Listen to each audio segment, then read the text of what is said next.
Good morning and welcome to our monthly webcast. I am Samir Mehta, your moderator, and this is session number 200.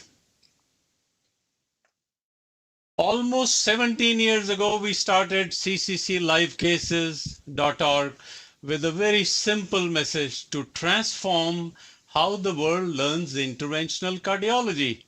And here we are today marking our 200th consecutive case. For 200 straight months, every Tuesday between 8 and 9, we have gone live. What started as coronary cases at Mount Sinai has now grown to include peripheral, structural, and imaging, all following exactly the same format. The reach has been incredible. We are watched in over 100 countries. Between our website and YouTube, our archive cases get more than 30,000 page views each month. However, what makes me proudest is the consistency and the safety. First, neither the team nor the format has changed in 17 years. Dr. Kinney performs every case with competence and excellence, teaching her stepwise approach to complex cases. Dr. Sharma performs a dual role. He performs the case and provides a brilliant didactic commentary that highlights the relevance of each case. I sit here in the moderator room dutifully reporting the events with unflinching integrity and with absolutely no conflict of interest. The most important achievement of our webcast has been patient outcomes. In 200 live cases involving ever more complex anatomy, we have not had a single mortality. That speaks louder than any viewership statistics. This level of quality, I'm sure, as you understand, doesn't happen by accident. It happens because of Kimberly's Costu's excellent logistical support, as well as the tremendous work of the Cath Lab staff and the fellows. And this also happens because of Danny Trottier and his Broadmed AV production team that ensures this broadcast looks absolutely perfect to the entire world. I also want to thank our viewers from across the world. Your interactions kept the webcast intelligent, interesting, and honest. Thank you for your viewership and for your loyalty, and thank you all for watching us. Let's now begin case number 200. Joining us to celebrate our 200th case are three luminaries who need very little introduction. Sitting with me on my left here is Dr. Bill Nicholson from Emory University. Dr. Ron Waxman from CRT would be joining me momentarily. And in the Cath Lab with Dr. Kinney and with Dr. Sharma is Dr. Antonio Colombo. Thank you all for joining us.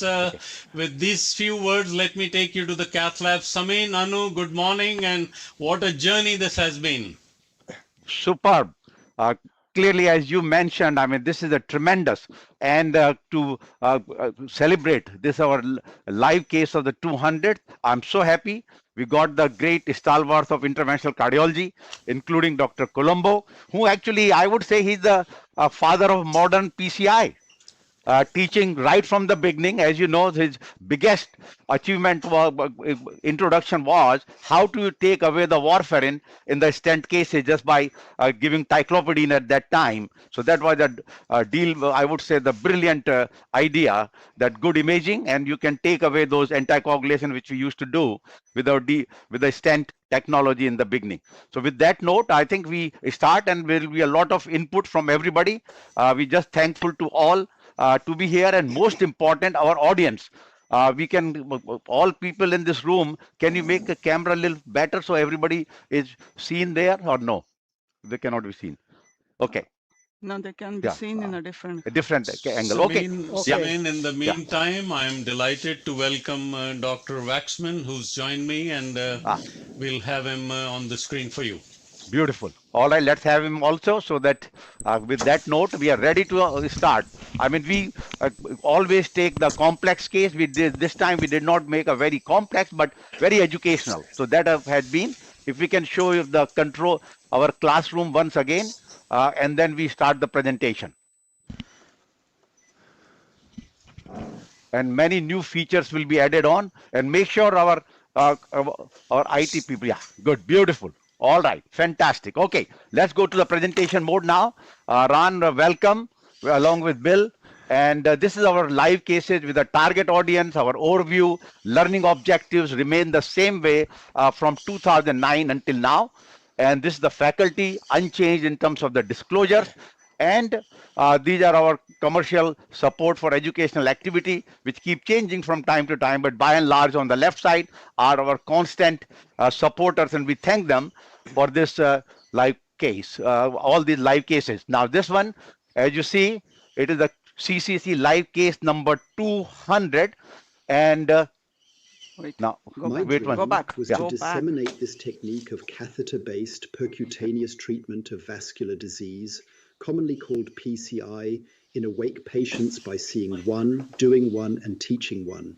Now, this field has advanced so much with the utmost safety, MACE less than 1% at 30 days and less than 5% at 1 year.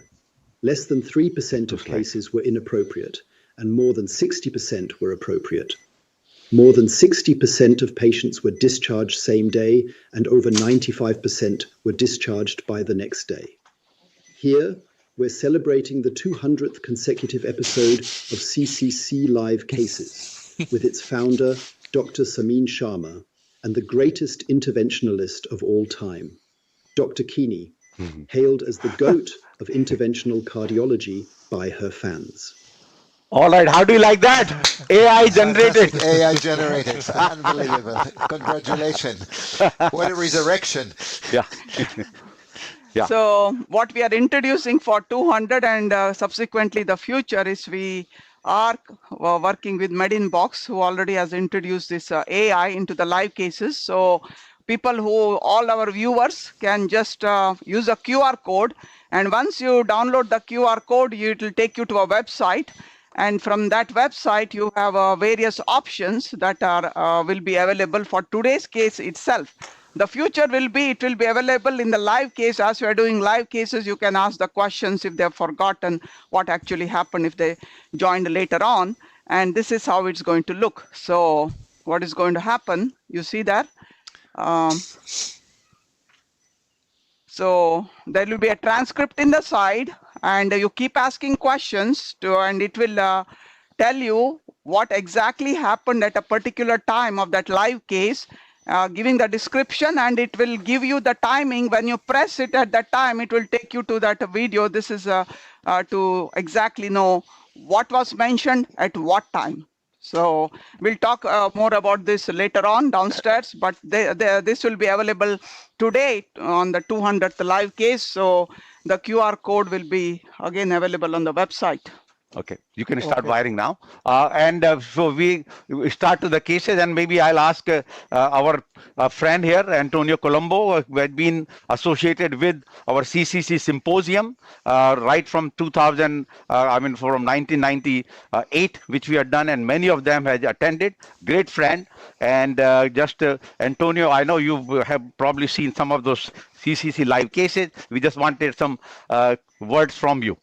But first of all, thank you for being here. It's really a privilege to be in this Mount Sinai Hospital, which is unique for PCI interventions. The case you will see today is a typical case of bifurcation, which is still a very exciting area. One stent, two stents, when to make the decision. I think we will discuss all these. What is, I was looking at the case, and you will see it in a moment, and this is very similar to the case we transmitted first September 11, at the time of the major disaster. During TCT, we aborted the transmission, and the case was exactly like this. Exactly like this. So it's amazing that after so many years, we still are discussing this bifurcation strategy. Okay, beautiful. Now, Samir, from your side, maybe ask each sentence from our friends there also. Bill, first of all, welcome, and your thoughts on on our process here. Yeah, it's a privilege to be invited, but it's an amazing journey you guys have had. I mean, the consistency is really remarkable. And I mean, you've been an educator, and I've downloaded your apps and watched your shows numerous times through the years. And so I think congratulations to the team and congratulations to the consistency. It really speaks to you guys' leadership and loyalty that you have the same group for so many years. So, you know, there is this popular misconception that this program is for fellows and all, and I can tell you it is the more experienced people who keep watching it all the time. Bill, thank you for joining us. Ron, a pleasure having you here from CRT and from DC. Well, thank you very much for the invite. Good morning, everybody. I'd like to congratulate also the Mount Sinai team for the 200 case. This is remarkable because it's the consistency and also the perseverance to go every week live. But I'd like to mention one thing that I was intrigued. Antonio has mentioned that very little has been changed since September 11, but AI is a big change. We just saw the resurrection of Andreas Grunzig, and that's actually a very good tool, I think, not leaving much to imagination, but at least getting guidance what to do when you input the right thing based on probably thousands and thousands of cases and experience, which again, it's a good guidance. And we want to know, I actually want to know, what is the AI tell you? Not only one individual that came this morning with less coffee or more coffee. AI is something, I don't have to follow what the AI tells me, but at least I want to see what the AI tells me. And this is really a big change in the way that we will practice in the future. Absolutely, and I'm sure today you'll learn a lot more about Dr. Kinney's endeavors with the AI and the Center of Excellence, which has been established. Samin, you'll show us the angiogram. Let's there is start. also many congratulations coming. Anu, there are two people who have specifically cited you, Dr. Arun Nagarajan and Dr. Robert from Jakarta. Beautiful. Okay, let's go back to the slide presentation. No previous, guys, quickly. Okay, just let me see 1 second here. So we go our regular way. Our presentation, we always show the case and then the angiogram. This is a 77-year-old patient who has multiple risk factors, actually had a negative stress test, MPI, last year, but then had a CTA. I can tell you, I do CTA more than I stress test nowadays. Yeah. And this case, good LV function. Patient actually had pulmonary embolism, for which patient has been on apixaban, cath revealed because FFR positive CTA, and we did a CERC PCI, and now for the LAD diagonal bifurcation, as we say always, appropriateness, one vessel disease is appropriate in this particular case. Anu, now you can show. So we are starting with the LV gram, normal. EDP was also normal. EF was 60. And that's where we go. Right coronary artery was non-obstructive. Early bifurcation that you can see. And this is where we are for the left side. The 7 French guide, Anu? Yeah, 7 French guide. CERC PCI was done. Looks with the drug-coated balloon, DCB. Cutting balloon and DCB, slight recoil, 30%. It was 90% before. And now for the LAD, there is a proximal lesion and the bifurcation. There's a proximal lesion, the moderate, which we will image. And this is where. So 111, significant, 95% disease before the bifurcation, after, and you have that diagonal, same thing. With the significant disease in the LAD, would we be able to wire easily without before pre-dilating the LAD or after that, or do we need an angulated catheter to get into the diagonal is something to be discussed. Okay, let's start. Tell us what your strategy is now. So I have the workhorse wire, which is run through. We'll go into the LAD. This is the kind of a case if someone says, both are significant disease, but since LAD is a major vessel, you would want the main vessel wired first. So let us do that. And I think we should pre-dilate the LAD before even thinking of wiring the diag, but there is likelihood we may have a lot of slow flow as we are doing it. And the patient has been on, because of clopidogrel, PRU is just borderline 232. Because of Eliquis, ACT is 375 with the Angiomax, with bivalent. So we try not to give strong antiplatelet therapy. We can move the camera a little down now. In patients, overall agree with this strategy? I do, and I'd like to congratulate the team on going femoral approach. I know that a lot of the international pushing us to do radial, but if you really want to have good support, this is what we do. Sometimes we even do 8 French. 8 French femoral, it's not a big deal. It gives us all the support and all the best condition to do a good job. I do agree with the approach. I actually will still try to wire the diagonal before I pre-dilate the LAD. So I'll try to wire both of them because it's a big diagonal. Yeah. Bill, Yeah, it's a real case. It's challenging. I think it's a odd takeoff to the diag. I mean, it's one that reverse wiring into the diagonal would be a nice strategy too, but I would probably dilate a little bit with a 2.0 balloon or so to start. All right, Samin, you have a consensus from 2 experts here. So we are Anu is trying the diagonal now. But we still almost abandon the femoral unless it's really needed. So we will go with 6 or 7 per inch radial. I personally like left radial, but most of my fellows prefer right radial. And definitely we'll put the 2 wires, no questions. And then we do pre-dilatation on both. And after pre-dilatation, I make my decision. So, Samin, here is our loyal supporter, Dr. Nikhil Jha, asking a question which sets it all up. So 2 stents versus stent plus DCB.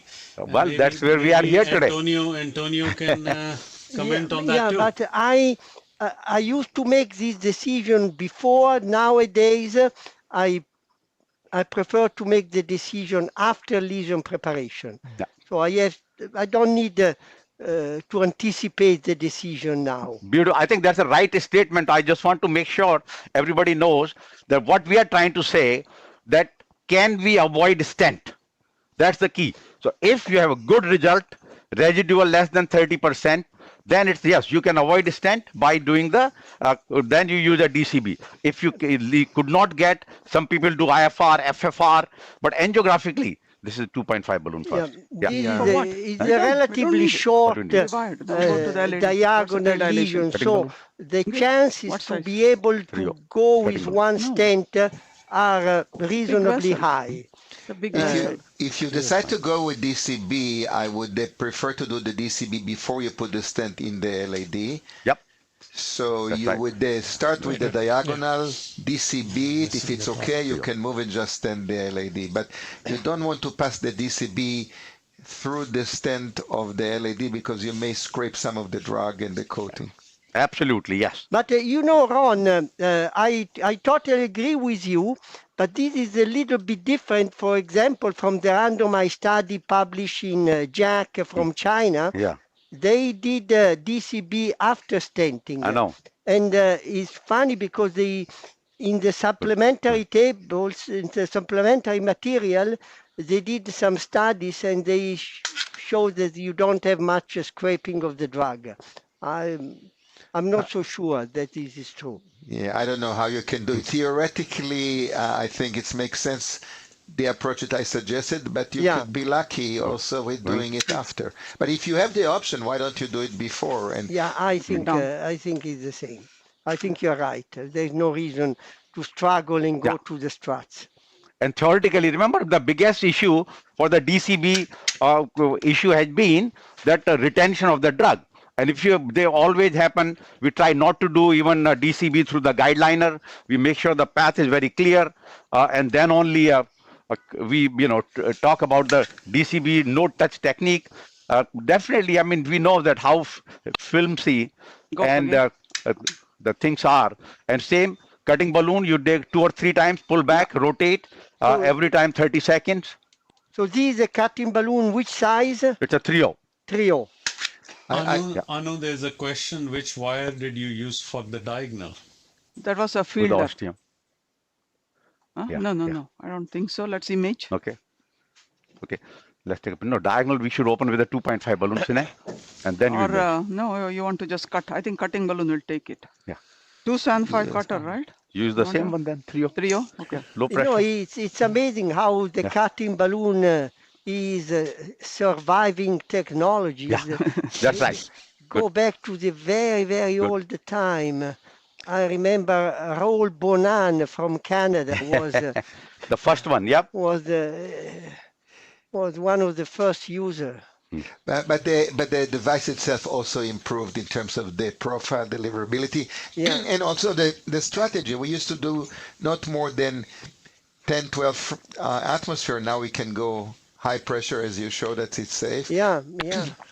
So But Antonio, I think vessel preparation here, because it's a DCB blend, it's really crucial, and that's, you don't have to save efforts to get a good vessel preparation on the diagonal. So this we've, is we've rarely used cutting balloons or scoring balloons prior to DCB kind of resurgence here. So is that your go-to strategy? Are you using some sort of scoring or cutting balloon on all these to start? Yeah, we do it more and more because I think you get better angioplasty result.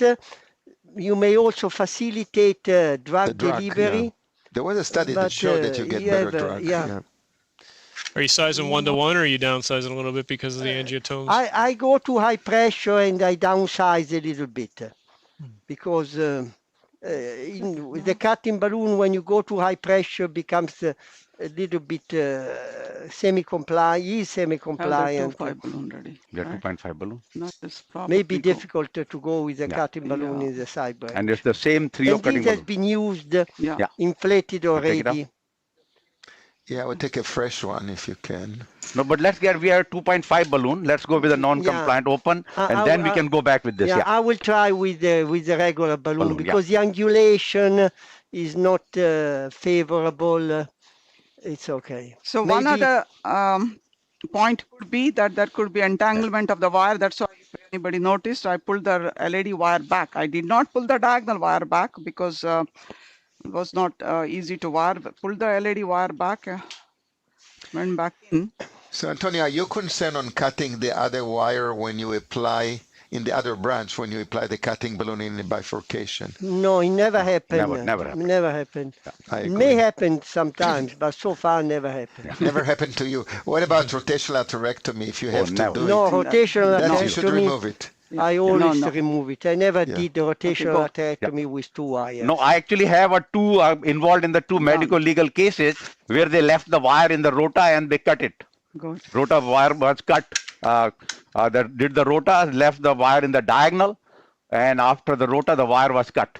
Yeah. Yeah, that's a very good point. If you do rota, always only one wire. Yeah. So you had a good, nice dilatation of the balloon. There is not So much this is a calcium there. 275. Yeah, the cutting balloon again. 275 balloon. Good. Yeah.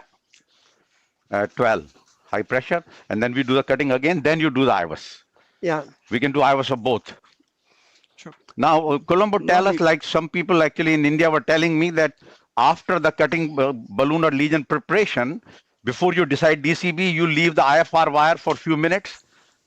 Tell us a little more Yeah, that strategy. we especially when we have long lesion, diffuse disease, we like to work with the IFR wire and measure the PDPA and see what happened. Most of the time, the PDPA at the beginning is 0.8, 0.82, and if after lesion preparation PDPA goes up 90, 92 and stays consistently in that value, we consider good lesion preparation. Nice. You know, it's a, That you know, will work, this is yeah. a limitation of the cutting balloon, unfortunately. No, Okay. That Still a struggle with Yeah, that. It's not it's, delivered, yeah. Antonio, there is a question specifically for you. Should we image post DCB? And is there a concern maybe the drug gets removed? I never image post DCB. Yeah. Okay. Here's the answer for you, Nikhil. If I have to image, I image before DCB. And actually, Ran is the PI of those trials of the DCB. They're discouraged. They want us to do imaging before, but after DCB, they say it's discouraged doing the IVUS or imaging after the DCB. To That me, is correct. Any Yeah. any manipulation after the DCB potentially can interfere with the drug. It's a controversial issue, but again, why to even Go back risk again. some drug loss but because of you push you another know, catheter? you know, Ron, I don't see the rationale. When you do DCB, you already made your decision not to Yeah. stent. Right. So you already paid I the totally bill. agree. I think that No. the before important because of sizing and length and the degree of the disease and the morphology, but post dilatation before you put the DCB, if you have a good angiographic result, it's good enough. So this is a cutting balloon that I Trio. think Dr. Kini was very good to get the balloon in the diagonal. Is not in Easy. this aspect what You want Ron to do said at the beginning. To have yeah. good guiding support is important because Down. if you go back to the old days Image. for angioplasty, guiding support is the key to get the balloon to the target. And remember, nice. not all the drug-coated balloons have a good profile. Some of them are not behaved like the new balloons. And it's actually, you want to facilitate a passage of a drug-coated balloon, which is not the same profile like a regular balloon. We have to admit that. So this is a good lesion preparation. I'm Let's okay see the with an result. angio. I don't think we need to do IVUS, and I don't think we need to do PDP. No. You're just going to... No, I think Ready? the angio. Let's see the angio. You know, the diagonal reacted pretty well. It's not I know. bad. Unbelievable. Not I bad. think it's good enough. It's ready for DCB. Not bad. Not bad, Yeah. the diagonal. What do you think? I DCB think they want. So that was. So having grown up hearing the horror stories of all these acute closures back in your angioplasty days, and me never having to go through that since I grew up in the stent era, how are you guys walking away from this with such confidence and comfort, and knowing that this isn't going to close 4 hours later up on the floor? And if it does, how are you going to explain to the family why they didn't get a stent like everybody else in their family always got? It just doesn't close. We know by now on hundreds, if not thousands of cases of DCB that left with recoil, that left with dissection, and there is really no abrupt closure that used to be seen at the very early days of PCI. Why is that? I think because we do vessel preparation better, because we have DAPT. Many of those cases were not treated with the proper DAPT. Now we do give DAPT. So as a matter of fact, we don't see abrupt closure, and I don't think you have to fear from that. Absolutely, absolutely, Ron. I want you to go back in the past, 20, 25 years from now, because I'm here only to say about the past. But I remember debating with Paul Barragan from Marseille. Okay, I check the image. And he told me, Antonio, you Okay, good give image. dual Okay, start to antiplatelet back. therapy. It's coming. After stenting, ready. you don't need, you have to give dual antiplatelet therapy after PCI, and you will not The need a stent. bifurcation of the proximal No, but LAD. just coming to Bill, actually, that was a very Yep. important question. And I can tell you the reason is we are not going to see this acute closure because any questionable where we have a type B dissection or the recoil is more than 30%, we are putting a stent. So now here with the various trials, I had done over 350 total DCBs. In every trial, we are on the top now with the magical small vessel and ISR, and then we other which we did for solution. So we are not seen so far. I would say 300-400 zero acute closure. But key is if there was any question, threshold is, in my opinion, I have very low threshold putting a stent. Yeah. Yeah, and you know, you have the study Solution de Novo. Thousands of patients has been treated. There was no acute closure on the DCB arm. So you don't really have to worry. I think this is the past. The question that I would like to pose, you actually got a very good result of the diagonal. Do you need to do anything there? If this was not, DCB was not available, you would still use 2 stents or you would just do a provisional? Ron, No, exactly I can tell you the same question posed by several people. So Anu, let's say Anu, what Anu says, and then I will give my opinion. Yeah, Anu, what do you think? In the meantime, I'd like to also today congratulate Dr. Kiski, whose incredible job with imaging has taken us to the next level. Yep. Okay, let us see the imaging. Sure. So, No question why 2 stent or 1 stent originally what would have been planned with a tight lesion at the ostium of the 3 millimeter vessel, Yeah. short First, lesion. so first, this is the level of the D1 bifurcation. There is focal some calcium like 180, but mostly like a low echogenicity plaque. It's a lipid plaque and some disruption of the plaque. And the distal reference just after the D1 bifurcation, this is the vessel size is 4 low, lumen size is 3.5. And if we want to cover more distally to the small septal, this is the level of the septal. We see the 11 o'clock. Here's also vessel is 4 low, lumen is 3.5. And Dr. Kinney, we did a balloon dilatation of the proximal LAD. yeah. So already the proximal LAD lumen is good. But if you want to cover to the ostial LAD, to that septal is going to be 46. But it's true, there is some gap. The prox LAD, like 10, 20 millimeter, like a no lesion. So angiographically normal vessel, right? So yeah, we separate 2 stents or 1 long stent. So Can it be covered by 48? Yeah, yes, 48 will correct. cover it. Ostial to the distal landing zone is 46, so 48 will cover. Beautiful. Wow, wow. Okay, now let's talk business Yeah. here. So now going back Yeah, to the point, yeah. I think that large vessel, right? Yeah. We would go with the 2 stent strategy. No, but remember the most of those, the trial data, the side branch, if it is more than 5 millimeter lesion, actually the original lesion of the diagonal was just less than 10 millimeter. The question, Definition. if you get definition criteria, this one will fall into a simple bifurcation where it does not necessitate 2 stent approach. So coming back to the question that even you have DCB or no DCB, and particularly, this patient, elderly, patient is on aliquot. So if we can come out without putting a second stent in the diagonal, I would prefer it because it's my patient. I totally agree. Yeah, totally agree. I don't think we need 2 stents here. Okay. Now, do you need to do IVUS or no, or just angiographically good enough? That's the second question now. LED IVUS has been shown. Do you need to do IVUS of the diagonal? I think the diagonal is okay. Okay. The problem that you will face that after stenting the LED, DCB 3.5, the diagonal 15. will deteriorate. Right. Yeah. Is Exactly.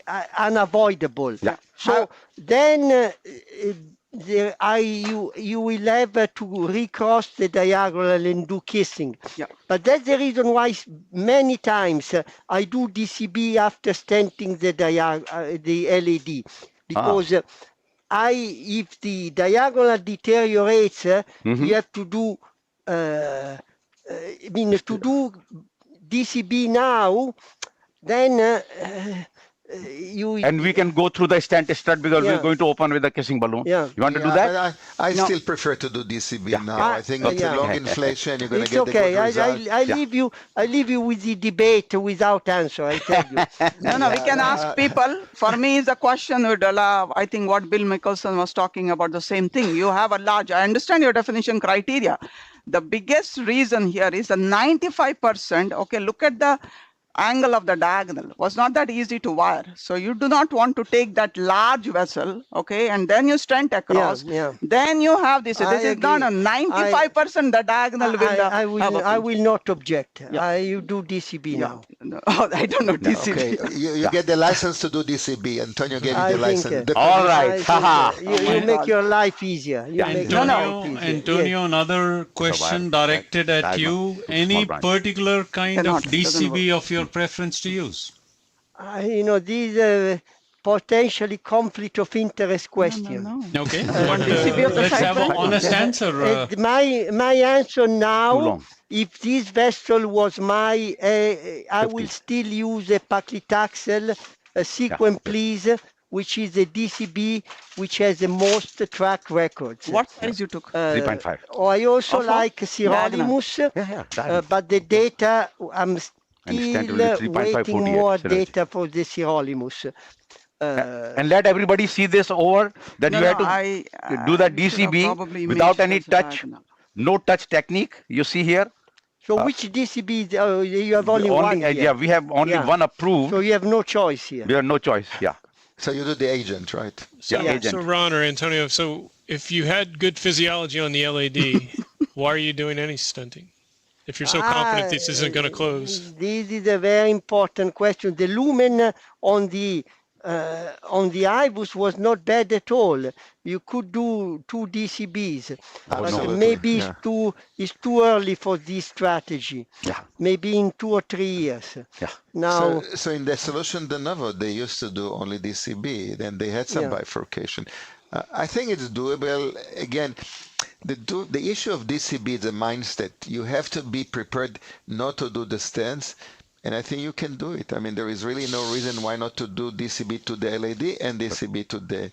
No, at no, Emory, no, we would no, do no, physiology no, no. on both I branches, agree, and we but would it's, DCB both. it's so the balloon went down pretty well. Yep. eh? So 6 this is centimeters. also Lesion was prepared well. these I call it a poor man IVUS. 1 If minute. the balloon goes in very easily, this is a poor man IVUS. And you do 30 seconds or 1 minute? 1 1 minute. minute. We have been doing, I know, that's what your Yeah. protocol is, 60 seconds in every case. Even we agree. did 30, that they said, no, you have to do 60. I said, okay. And you know, this Go for patient 60. is well conditioned because there is no ischemia much. Yeah. So that proves that 4.0. there are many vessels in 3.5, the 3.5. coronary tree. 3.548. But And I'm we post intrigued that by the concept of doing another DCB into the LAD. Oh, Oh, yeah, no, this no, is a no, very, no. but maybe it's too early. Too Next premature. year, Nah, next yeah. year. Yeah, maybe a few Maybe. years later. Next year? Maybe. Okay.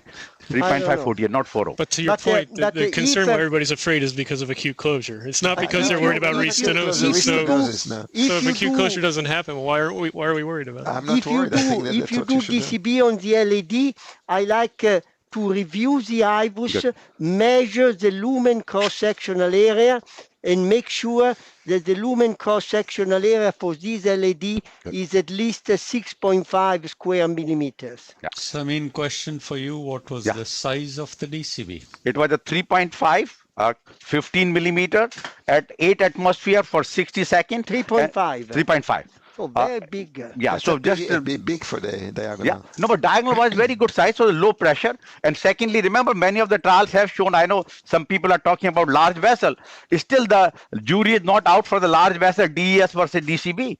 Some studies have shown DES is far better than DCB in those cases. Let's see.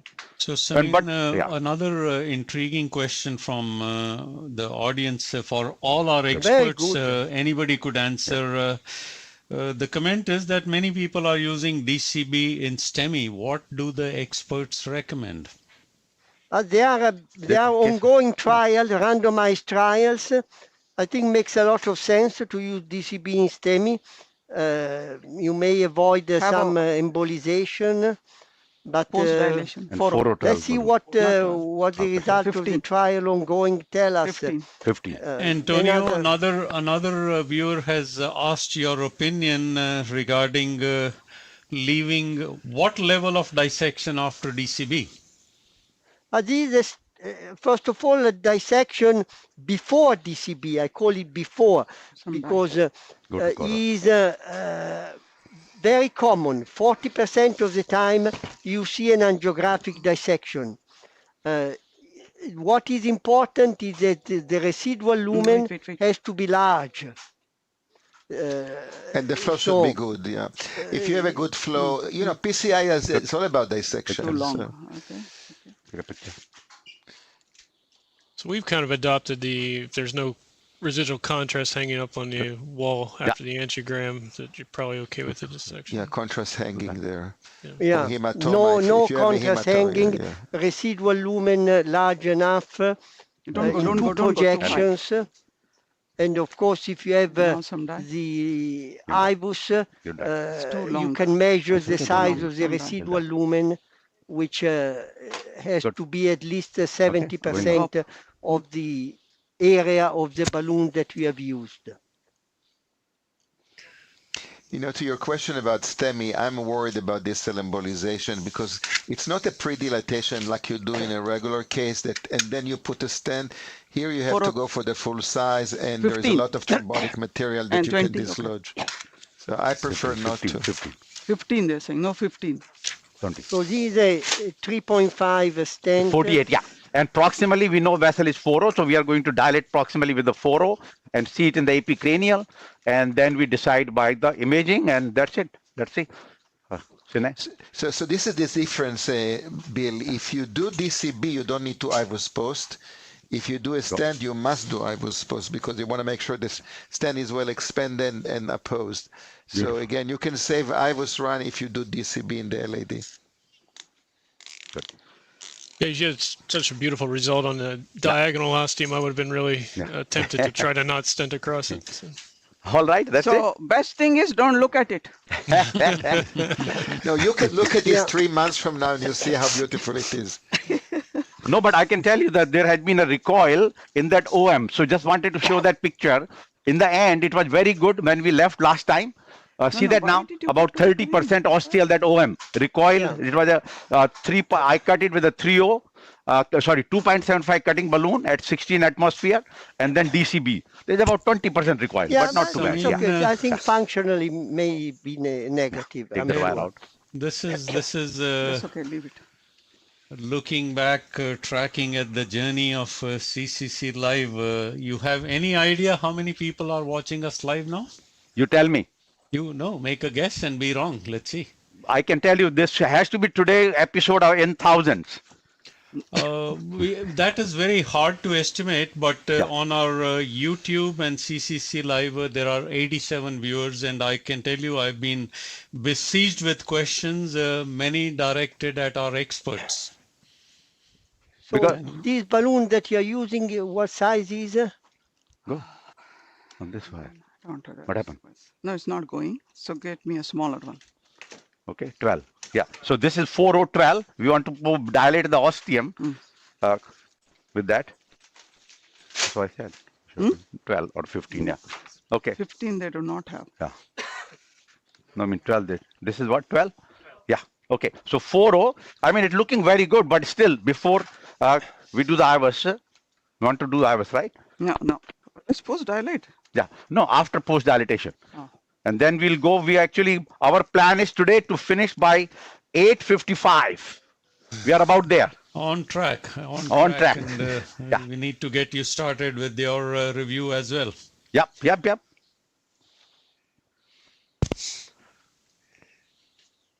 There was some suspicious of some embolization at the distal vessel. I'd like to see the distal LAD when you're Show done. the EKG. Guys, show the EKG. Yeah, okay, good. So now we are going to go there now. EKG definitely no change yet. But yes, we are all worried about. Antonio, another question for you. Yeah. Mostly, Wait. are you happy with the plain old balloon, or you tend to use cutting balloons before DCB? Go. I use more frequently cutting balloon before DCB. Yeah, that has been shown by his paper. As I said, for two reasons.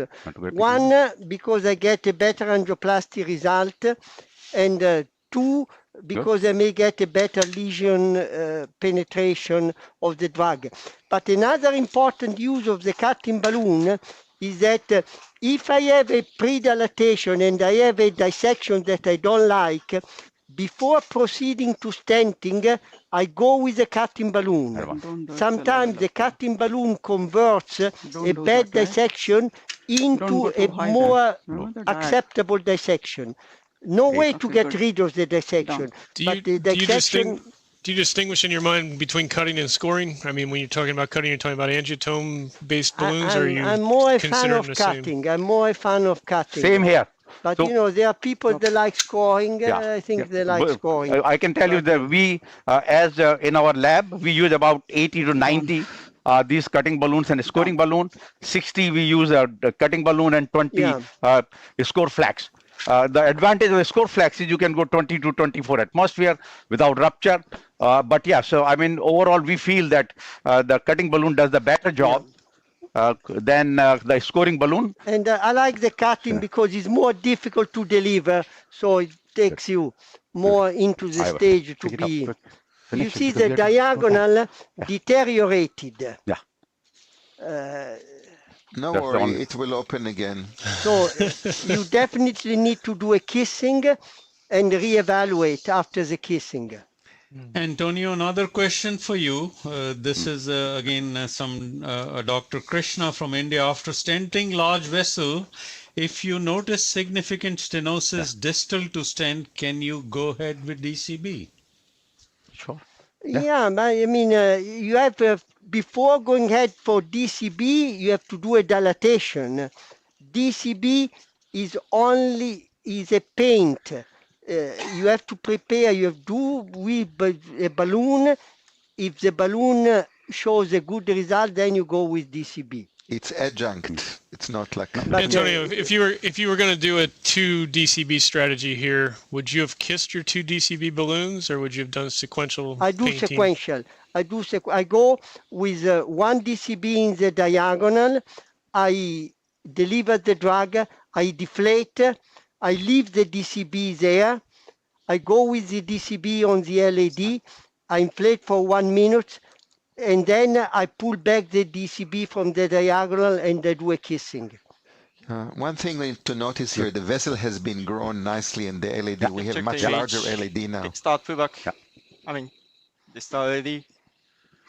Pullback speed So this is the IBUS yeah, nice LED. transition. after post dilatation in the proximal Well LAD. expanded. Level Yeah. of the bifurcation. Now come to proximity. Well expanded. Now come to ostial. Beautiful. Left-man, Yeah. beautiful. So that part is done. It Now nailed. only decision making That's here is obvious. the diagonal. Yeah. What to do with the diagonal? I would leave it alone. Leave it alone? Ah, you- I tell you ah, why. Even if you do kissing, by the Yeah. time the patient leaves the hospital, it will recoil again. So I think you need to let the drug do its work. We know that Okay, the what do you drug say? can leave some positive remodeling.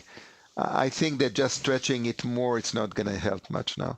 You did a very good vessel preparation. You used cutting balloon. What's you going to get more from kissing? It's just going to be an hour later, it's going to be in the same situation. Bill? Let's take one more picture. Yeah, I don't know. And then I'm we a decide. minimalist at heart, so I'll go with Ron's suggestion. So. Let's see. Let's see. This picture is the key picture. Keep it simple. Yeah. I can tell you that's Right. precisely the question being posed by so much of our audience. And they are all tending to leave it alone. Good. Okay, let me see the other projection. Yeah. And then do a little RO also. There's no good. Area Yeah, cranial. go on. The flow in Lot the of diagonal foreshortening. is It's very very good. good. Yeah. Check the LED. Shoot it at an angle that you can't see the ostium. Yeah. You have a good flow. Yeah. You have a good lumen. So there is some recoil, but I don't think it's more than 30%. Just leave it alone. Those cases looks much better if you bring them 3 months. Yeah, I think it's acceptable. I agree. All right. nice. We are done with the case. Now 5 minutes. Let me quickly present so that go there. To So finish I it. think, this strategy Go to the slides. also simplifies the case, because Yeah. if you did this case Yeah. with the DK crash, Yeah, we I know. will still be Yeah. playing around. Yeah. Now let's ask Anu, because she did the case. Anu, you are happy with that, leaving it alone? No, leave it alone because it is not easy to cross. Okay. It's Beautiful. not easy to cross the diagonal. And when you're crossing, there's a risk of dissection and propagating Yeah. the dissection. But, That's the reason I leave it alone. But if you had asked me what I would have done, I would have done double strand strategy and would have been. You're kidding with I- the two yes. stents. Yeah. I'm happy by like this. Okay. I'm happy like this. Yeah. And All would right, you let's do go. DK crush? No, no. I think you Mini, did, mini crash. you Like did, Antonio appropriate. Colombo said, if a DK crash, will be still doing recrossing and but, twisting and this and DK that. crash was done 5 years ago. Yeah. Yes, Not yes. anymore. We do mini crash. We'll do a mini crash, and of course, Dr. Maran is also here, which Hello. we'll see later. Okay, guys, show us our slide is not going. Good. So now we Okay. can actually you can undo, and let's take him down to the downstairs and Okay. so. All right, let's Thank you quickly. for being part of this interesting case. Fantastic. So we moved after 5 years to something different. Okay, so I'm going to talk about calcium modification strategies, Bali trial, Rolling Stone, RA in Hello. older patient, and RA in calcific nodule, and Nice then to Boomer see and you. chronic coronary artery I saw disease, George PCI versus cabbage before. outcome. I will be a little fast today because of various reasons. Guys, your slides are not moving. Yeah.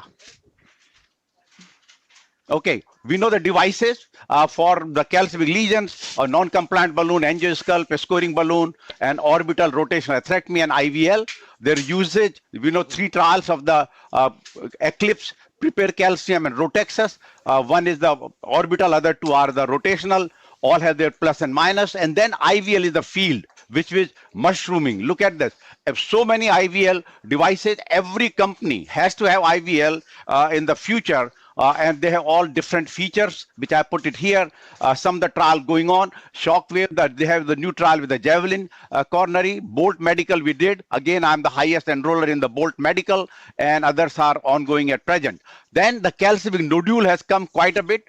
Particularly, we are understanding now, even as a cause of acute coronary syndrome, and various technique, whether you atherectomy or IVL, looks like type of calcific the nodule. Some of them work atherectomy when it is projecting, others may not be, and IVL is useful in almost everyone. And the classification of the nodule, because outcome nowadays of the calcific lesion is heavily dependent on calcific nodule, because calcific lesions, about 40% have the nodule, and there are many algorithms which have come. But overall point is, you have calcific nodule and no calcific nodule. No calcific nodule have a lower event rate compared to calcific nodule. So we have to really do a better job with the various trials of the calcific lesions which have been shown. Very important is the use of IVL. As you see, at the peak time, the rotablation use was about 3%, orbital was 1.5. Both have gone down to about 2 and 1 respectively. But the IVL in USA has gone quite a bit to 8 to 10%, and therefore majority of the calcific lesions are getting the IVL. So let's go to few trials very quickly. Basically one of them, the first one is the Bali trial, which is conventional versus lithotripsy. These patients and basically showed that procedural endpoint was the primary endpoint, residual stenosis of more than 20%, no delivery stent, and basically showed the lithotripsy had a lower event rate of 35% compared to 51.5.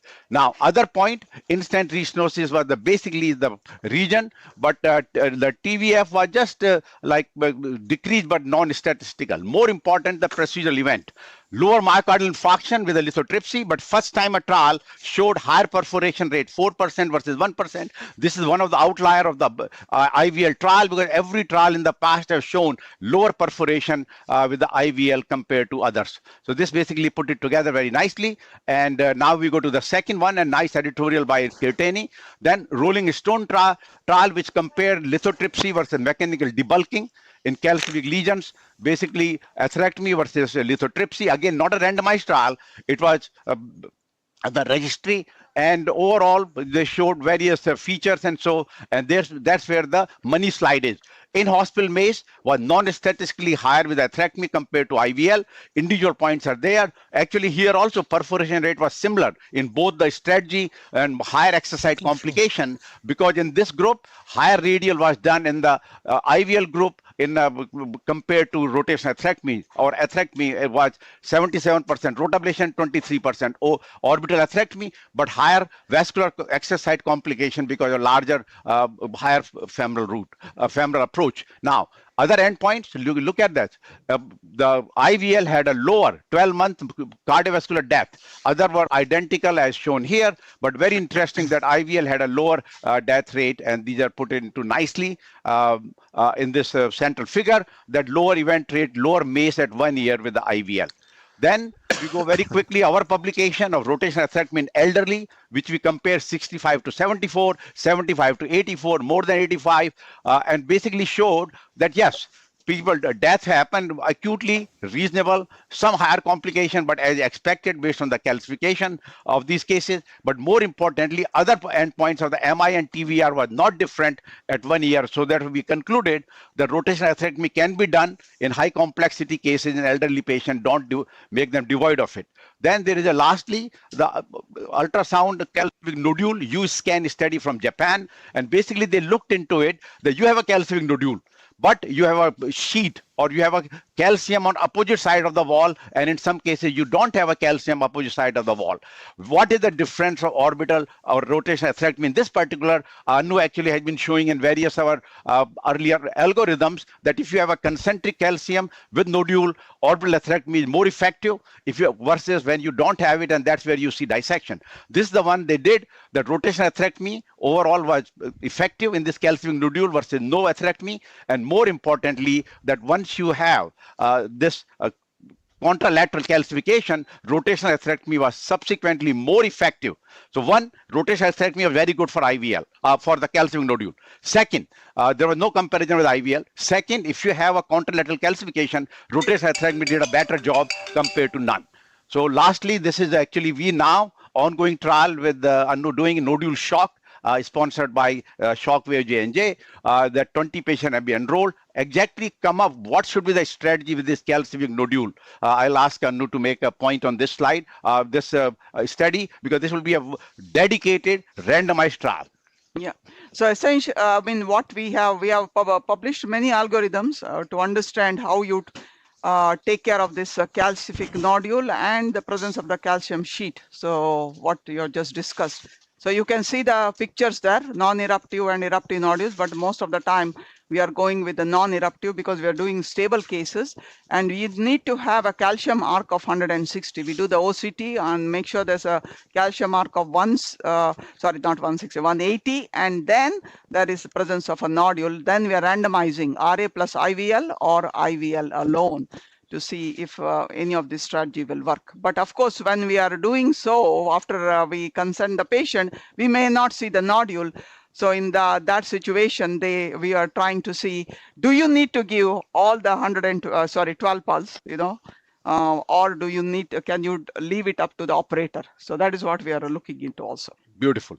Okay, so the second one is women with chronic coronary artery disease with a long-term outcome of the multivessel disease, PCI versus CABG. This Ontario, Canada, entire city has been followed with the PCI versus CABG. Again, not a randomized trial, but they have case match study and basically showed that you see the Kaplan-Meier curve, that PCI had a higher event rate of MACE compared to CABG. And then if you took the individual endpoint, mortality, MI, stroke rate was just opposite, higher stroke rate with the CABG, but repeat revascularization, MI, mortality, similar what we have seen in other trials when we compare CABG versus PCI. But here is in the women, we still saw the same difference, and as you can see with the readmission.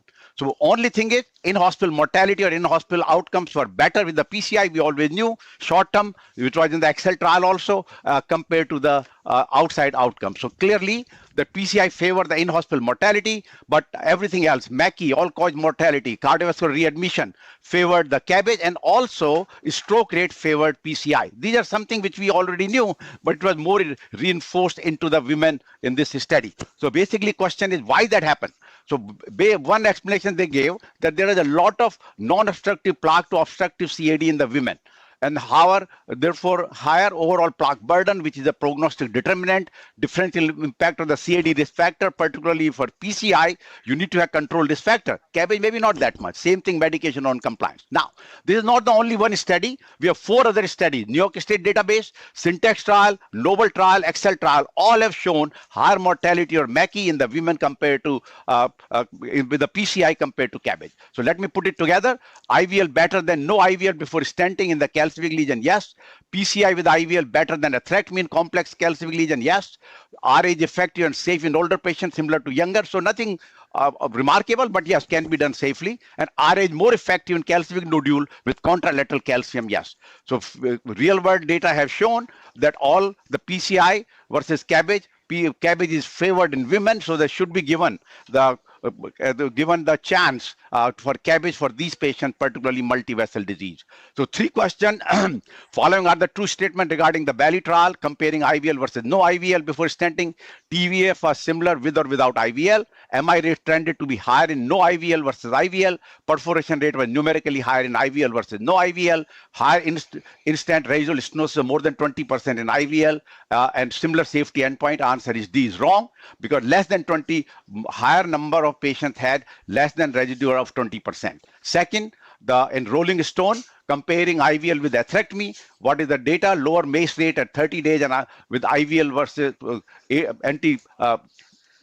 plaque group. Similar procedural success rate between 2 groups. Similar MACE rates at 12 months between IVL and plaque modification group, similar TVR between 2 groups, and similar stent thrombosis between 2 groups. So C, similar MACE rate at 12 months between IVL versus the atherectomy group, no.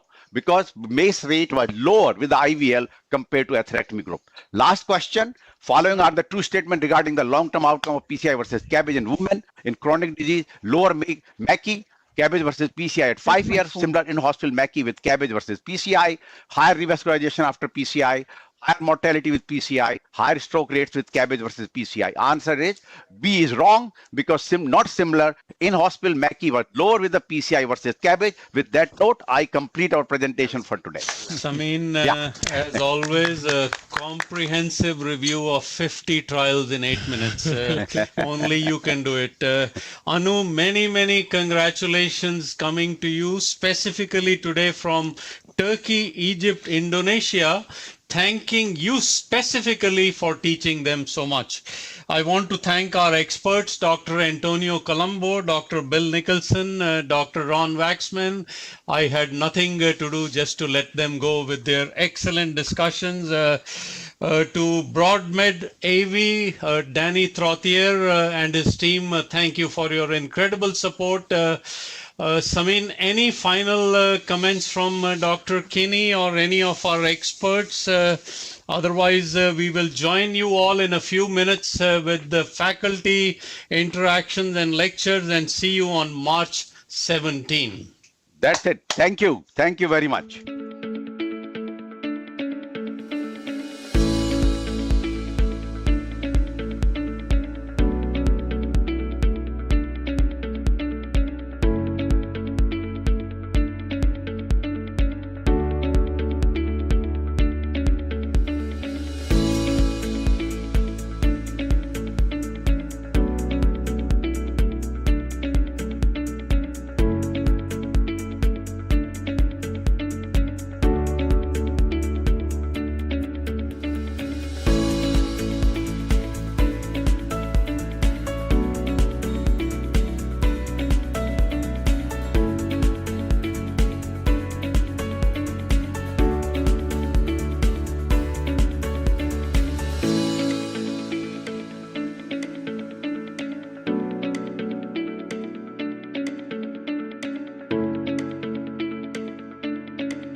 You see the agenda which we brought international and national experts to enrich this today's momentum, the very monumental celebration. With that note, we start presenting and knowing that now AI is also coming quite a bit to the part you already have seen. Andres Gundvik with the AI talking, basically taking what it is. So just want to say a little history. This is the one I presented on 120th episode. Actually, you were here at that time, and of course, Dr. Fuster. So what happened is, right now, you can do anything on Zoom, post-COVID. But just imagine 20 years before, how you could do a live case from a center and relay it to globally, and people can ask questions. It took quite a bit of time. Actually, initially, I thought that maybe we'll do a 6, 8, 10 cases for various centers. That was early, back in 2007 and 8. Met a lot of people for the media company and so on and so forth. And discussion, then I brought, when decided that, you know what, I think we can do it. So then me and Samir Mehta, we, of course, my great friend, for just to say the disclosure, Samir was 1 year junior to me during residency at Beekman downtown. So I was in 83 and he was 84. So we have friends since then. The kids are friends and so. So anyway, then I thought that Mehta will be the right one. So then we have few meetings that how we can do and disseminate this information at time when there was no Zoom and all those things were not there. So having said that, we sat down and then we actually have a dedicated time in the TCT 2008. That how we are going to do. I said, take 6-7 hours or 6-7 months. We will go. There was an IT company that how you do web stream onto the media and so, and that we decided third Tuesday of the month, 8 to 9 a.m., July 2009. And that was our first case. The sponsor was myself, basically, because nobody knew what we are going to do, nor we asked any industry. I did it just alone, own money. And that was the first case of the live webcast. And you see here, things have changed a little bit. I'm sure the hairs wise, the place wise. Both look the same. You sure this is not AI? Changed. and actually, the quality. Now there's the high definition quality. And the first case was impella assisted multi-vessel disease, left main and so. And Samir Mehta right there. Reading on a side, the one had today, just on one side, reading there about the case. So that was our first live webcast of July 2009. So then, just to say, first case was us. Then, within few months, Cath Lab Digest approached us that we'll relay your cases. So then our number went up, views went up. This is October 2009. Then remember, the hard.org then came in. They stayed with us for about 18 months till September 2010. That definitely every time we went higher up, the viewers went up, as you see. Then, 3 years later, ACC. So ACC came in. Actually, it was first introduced a little by Narula, but it was more they wanted to see how unbiased presentations are, that you had to give a CME, so very strict criteria.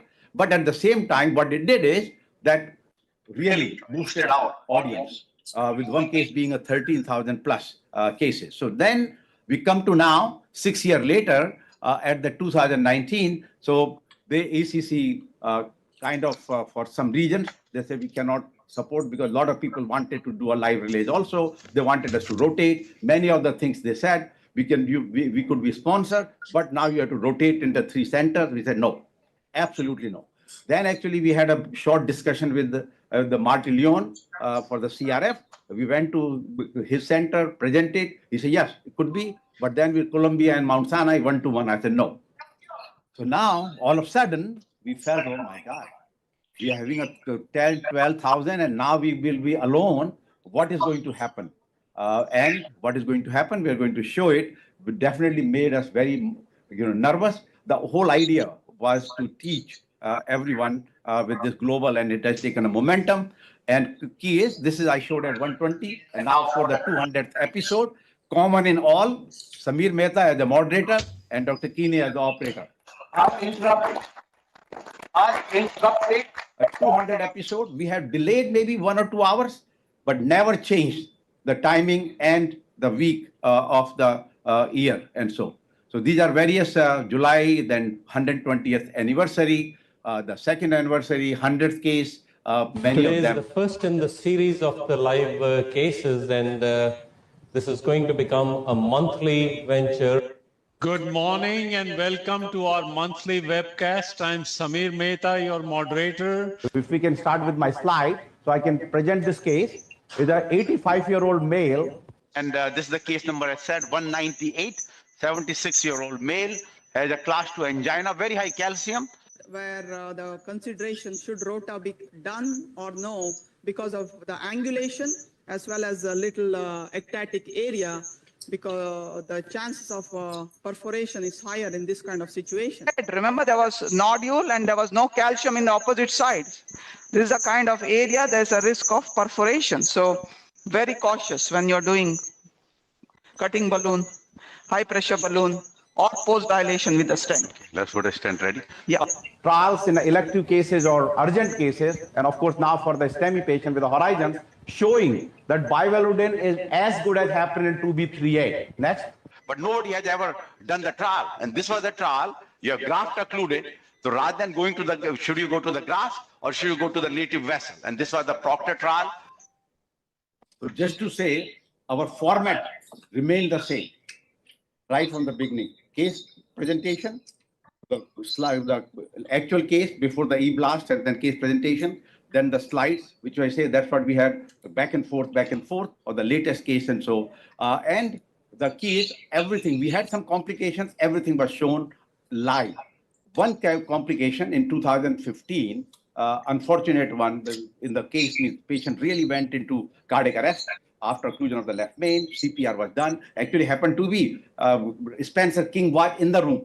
That's why Dr. Colombo was. Majority of our people, our faculty comes, they usually in the control room, but I mean in the classroom where the presentation, but Dr. Spencer King was in the room. That patient was getting a CPR. Then everybody thought it will be gone. That time we said out and we'll show it later. So we did show in the about 2 hours later after what we did for that case. We went ahead, put the ECMO, dilated the vessel, put a double stent, and rhythm came back. And we actually, that case was presented back in about 3 months in our CCC live with the interview of the patient, that how good the patient did. That was a miracle. So much so, in his editorial, there is a separate editorial written by Spencer King in the JACC intervention. He was the editor of the JACC intervention, that how such a catastrophe could be taken care because the team, the level of the team, the support you have. The surgeons putting ECMO now, of course, we do ECMO our cath lab team, but I'm talking about back then. So we did not have our cardio help. So then immediately we asked for the hospital, we need a cardio help, which cost around 100,000. So we got cardio help in the cath lab. Of course, rarely needed, but key is that has to be one in the lab. So this is where the whole goal is not to just show the end as those who have shown today, but Anu starts with the right from the beginning, step by step. And this is what we get the accolade subsequently, which I'll show. 3 faculty, as I said, 200 cases, this is once again going through the the 50 case, 100 case, and 150. And this is all 200 cases have been done. And you see the viewership in the background keeps going up and up. And this is where we are now, about 28,000, about 190 plus countries. Some of them are only one, average about 29,000 per month. One time did the Instagram, which is like few seconds only or whatever, 10 seconds, 30, but 100,000. 100,000 hits that month. That's the Why we're not doing that all the time then? But Instagram is just what? How many seconds each one? It was just Yeah, test. But Instagram, no, but point is average, that also we very required. Our average had been about 13 to 15 minutes. So we then thought maybe public want only 20-minute presentation. So we did actually with Samir, and Samir has a whole battalion of the medical residents. And so we cut about 15 of the episodes with a 20-minute only. So basically the case and maybe just a little bit of presentation, but that did not decrease the attendance. So we escaped, but we have actually at least 18 episodes, 20 minutes only. So it looks like there's the whatever we have is the combination and has done tremendously well. And I lot of friends who are on the online is of India. And when we go CCC live, India is 73%, USA is 11, USA is much higher in the YouTube. There are many other channels, but those are small, but every country has, I'm very proud anytime we go to India and everybody coming and thanking us for their, for this educational teaching. Then various types of cases, the calcification, rotablation, bifurcation, all those are marked there. And actually I will ask Anu because she is the one get the greatest accolade on years of interaction and support. So once I think we started the chat, even today, there were so many people in the chat asking questions. For the live case today was the highest chat we had, 84, 87, but I think our highest chat ever was for the imaging live. So if you see, they ask questions and we have to answer them. So a couple of them. I mean, I'm just taking all the things that people told about me. What radiation precaution is Dr. Kinney taking? She's looking younger every case, okay? This is where we, call myself the GOAT, that Dr. Kinney, he's a fan from Australia. All of this, what is it? Dr. Kinney has very good pair of hands. The wire travels at the speed of Mach 9.6. I said wire of speed of light. I learned a lot from your videos and use them in my daily practice. So the good feedback. They also send us feedback about, what cases they want and all that. So I think this is another question Dr. Fuster was asking, which we showed during our AI, series that we did. So the first one, July 21, 2009, right? And subsequently, that was only the coronary. Then 2012, we started peripheral, and that's also happening every month, 4th Wednesday. Then we started structural, that was 2014, which was alternate month, 2nd Tuesday, alternate month. But now we are doing, since last year, 2nd Tuesday every month. And then we started coronary function testing in 2024. And last year we started intravascular imaging. That one we are doing like every 2 months. So these are all the cases that... So what we have 3. Second week is structural, third week coronary, fourth week endovascular. So first week, people asking what to do. I said, let's start coronary function testing, microvascular disease, and imaging. So now we alternate. So every week, there's the educational case, live case. Yeah. So this is the numbers. So if you see coronary 200, peripheral about 164 we have done so far, structural 76, but more important is live relays that we do all over. Most of them for important conferences, both nationally as well as internationally. And we definitely do at least 12 of them every year to India, majority of the international meetings.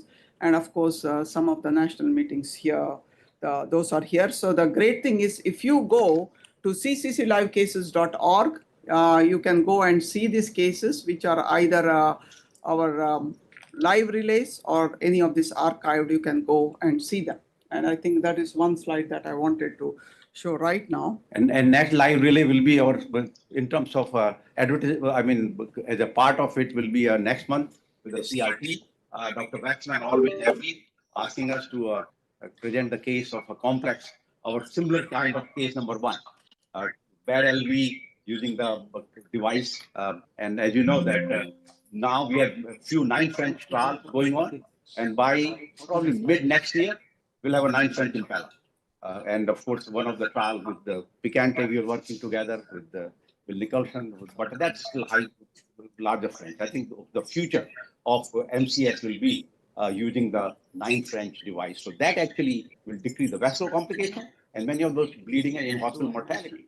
Yeah. Despite there is a benefit, but that neutralizes because of this device. Okay.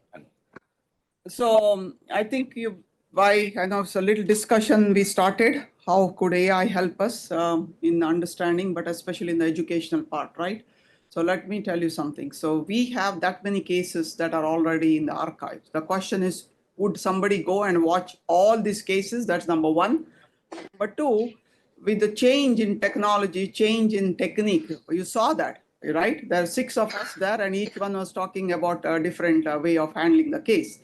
So with that in mind, nobody has the time. So if you take a full-time employee that works about 8 hours a day, it will take more than 3 months, okay, 3 months for them to go through all the case, and they have to remember, digest it. That is where we decided that by using AI, especially trained LLMs, can somebody go in, means we created a website, ask the questions, and then you come up with the answer. Not even the answer, it will take you to the right part of the video, which is telling you this is where the discussion happened, and you learn. So you're not spending a lot of time. So we saw that majority of the time when someone is going and want to learn something, they're not going through the whole 2-hour case. They just want to, if there's a calcific lesion, I did rota, do I do IVL or don't do IVL? What is the Mount Sinai thinking? What do I do? What should be the imaging finding before I can use IVL? So they'll ask specific questions, and this one will just tell us what we can do. Now we can take that, and the next one you had was go back to the what we have. Yeah. So live case count. Yeah, that's the live case, and now The QR code. so we can download, whoever is watching and people now, you can download this QR code. As soon as you use the QR code, download it, you will go to the website that has been created. So interactive Q&A with the website. Important moments, if you have missed it, you might join halfway through the case, and more there is evidence review. Remember, everything you do, we say we have guidelines and certain evidence. And then at the end, the whole case, I know Dr. Sharma has some quiz at the end, but the whole case, we have create what is called as a knowledge-based quiz that are done by the AI. So we are going to show you, or they will take download it because we want to see if it's working. Please ask some questions. It's about to leave the screen, so go ahead and download. Go over there. And then come up with a question or two. Yeah, we will ask questions, but we want you to ask a question. So this is an example. So what happens is when you are on the website, the case is right now, it's the post mortem, means in the sense after the case is done, after 5 minutes, we will have the transcript ready, and whatever we discussed, we will go through it so you can go. But more important is you will ask a question, which wire was used to cross the lesion? It's giving you the answer, the various discussion that we had, and exactly at what moment we mentioned which wire, and it will take you to that video. So we're going to show you, show you the. So let's go to this live that you have created. Just asked TCB. This is really cool. What did you ask? I asked just like drug-coated balloon, and it's really cool because they'll tell you actually at the time of the cases that you like discuss drug-coated balloon. Put it here. What's the question? I just searched DCB. No. I asked you the question. I was what? What did the IVUS findings show? Okay, let's see. Now everybody knows this case. What did IVUS findings show? So the initial IVUS assessment at 28 provided crucial insight into the plaque characteristic, vessel dimension, lesion length, left anterior descending, diagonal branches. Based on the detailed images, the team classified bifurcation as a simple, which is a critical finding. Okay, that is not simple. This classification. So I'll go to the URL and I'll bring you to that part of the video. Okay. So it just helps you navigate the case to where you want to get the information. But then I wonder if you can also ask what data supports the use of IVUS, sort of like that, and then maybe you could see the part of the conversation where there was data discussed, if there was.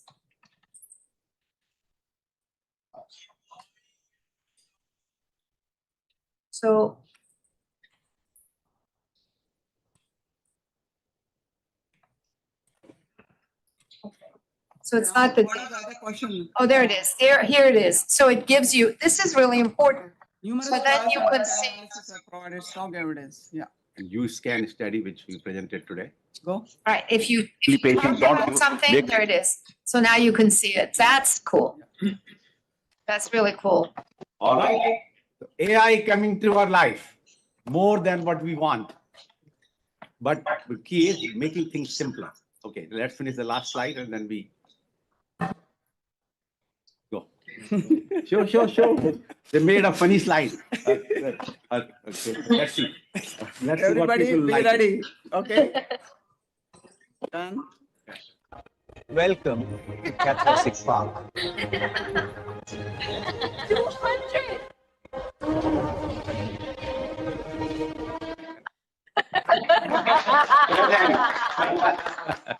Okay, take it off. Next presentation.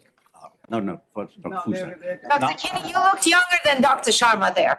It works well to help her. Good. So with that note, really AI generated, okay. I get it. thanks everyone for all this part. And before we get to our three salient topics for discussion, I'll ask both our leaders, starting with Dr. Fuster, who has been supporter right from the beginning. Make some points, Dr. Fuster. We are the speakers. You have to sit. Do you have a microphone? Well, thank you. First of all, congratulations for this incredible accomplishment. Actually, I was thinking and I remember exactly what happened. You came to my office, I think it was maybe 2008, maybe a year or two before. And you explained the project. And I remember I said, this is very risky. Yeah. Risky because he mentioned he wanted to do complex cases. That's the way he started. And you say a live complex cases is nothing that you can say is straightforward. And then there were lots of technological issues here to go around the world. But I remember something that I always say, and that is advances are always too risky takes anyway. As far as you don't change the method. This is very important when you mentioned a few minutes ago that you have followed the same methodology from day number one. This is very important because the fact that you are fixed on a method means you are in the right of setting. Well, I think this was fascinating, but I remember the first case very vividly, actually, and was a patient with multi-vessel disease. And I remember late in the afternoon, I called and I said if the patient was alive or dead, you know. But anyway, I think this is fantastic. You know, any educational program that has tangibles like alive cases, or has tangibles like Roxana just mentioned, when AI, you say, where is the data? These tangibles really give us security that we know where we are and where we go. I have nothing else to say that just congratulations to all of you, and this is just fantastic. Thank you.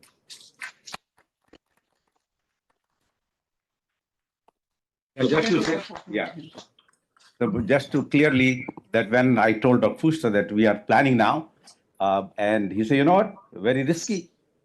But if you're confident, go ahead and do it. I mean, that's the way it has been. Anything new venture I took over the years, Dr. Fuster's blessing. So it was clearly because something happens and it is all, even before you make the camera off, the risk was, but confident by the time. And of course, as you know, with our the New York State report, we have come up with the lowest mortality compared to any other institution and highest volume, which we got in 2005 since have been. But yes, I'm glad this has gone to this level that everyone and support, of course, Dr. Fuster and everyone. Now, Dr. Deepak Bhatt, our Director of Mount Sinai Fuster Heart, and ask him some questions. Great, thank you very much. Really wonderful to be here at this joyous occasion. And I've got to start off congratulating Dr. Sharma and Dr. Kinney. Sorry, I have my back to you the way it is, but congratulations to you both. Oh, yeah. Well, even better, a photo op. Fantastic. We're getting ready for the 300. That's right. It's never too early to start preparing. But congratulations. This is an amazing accomplishment to have every month a live case and to do 200 of them with such great results as well. And so much education, educating people, not just at Mount Sinai, not just in the US, but around the world is something to be extremely proud of, with thousands of people each month learning from these cases. I learned a lot actually from today's case. It was amazing to see Andreas Grunzig. I hope all of you got a chance to see the AI version of Andreas Grunzig. We should have asked him what he would have done for the bifurcation. Because I'll be honest, before seeing the results, I was with you. I said, make life easy. It's a life case. Just do the mini crush, quick, easy, get out of there. But it was fascinating hearing the discussion, having Dr. Colombo there behind you saying, oh, it's okay, you can just do a DCB. I was a little nervous leaving it like that, but if the master says it's okay, it's okay.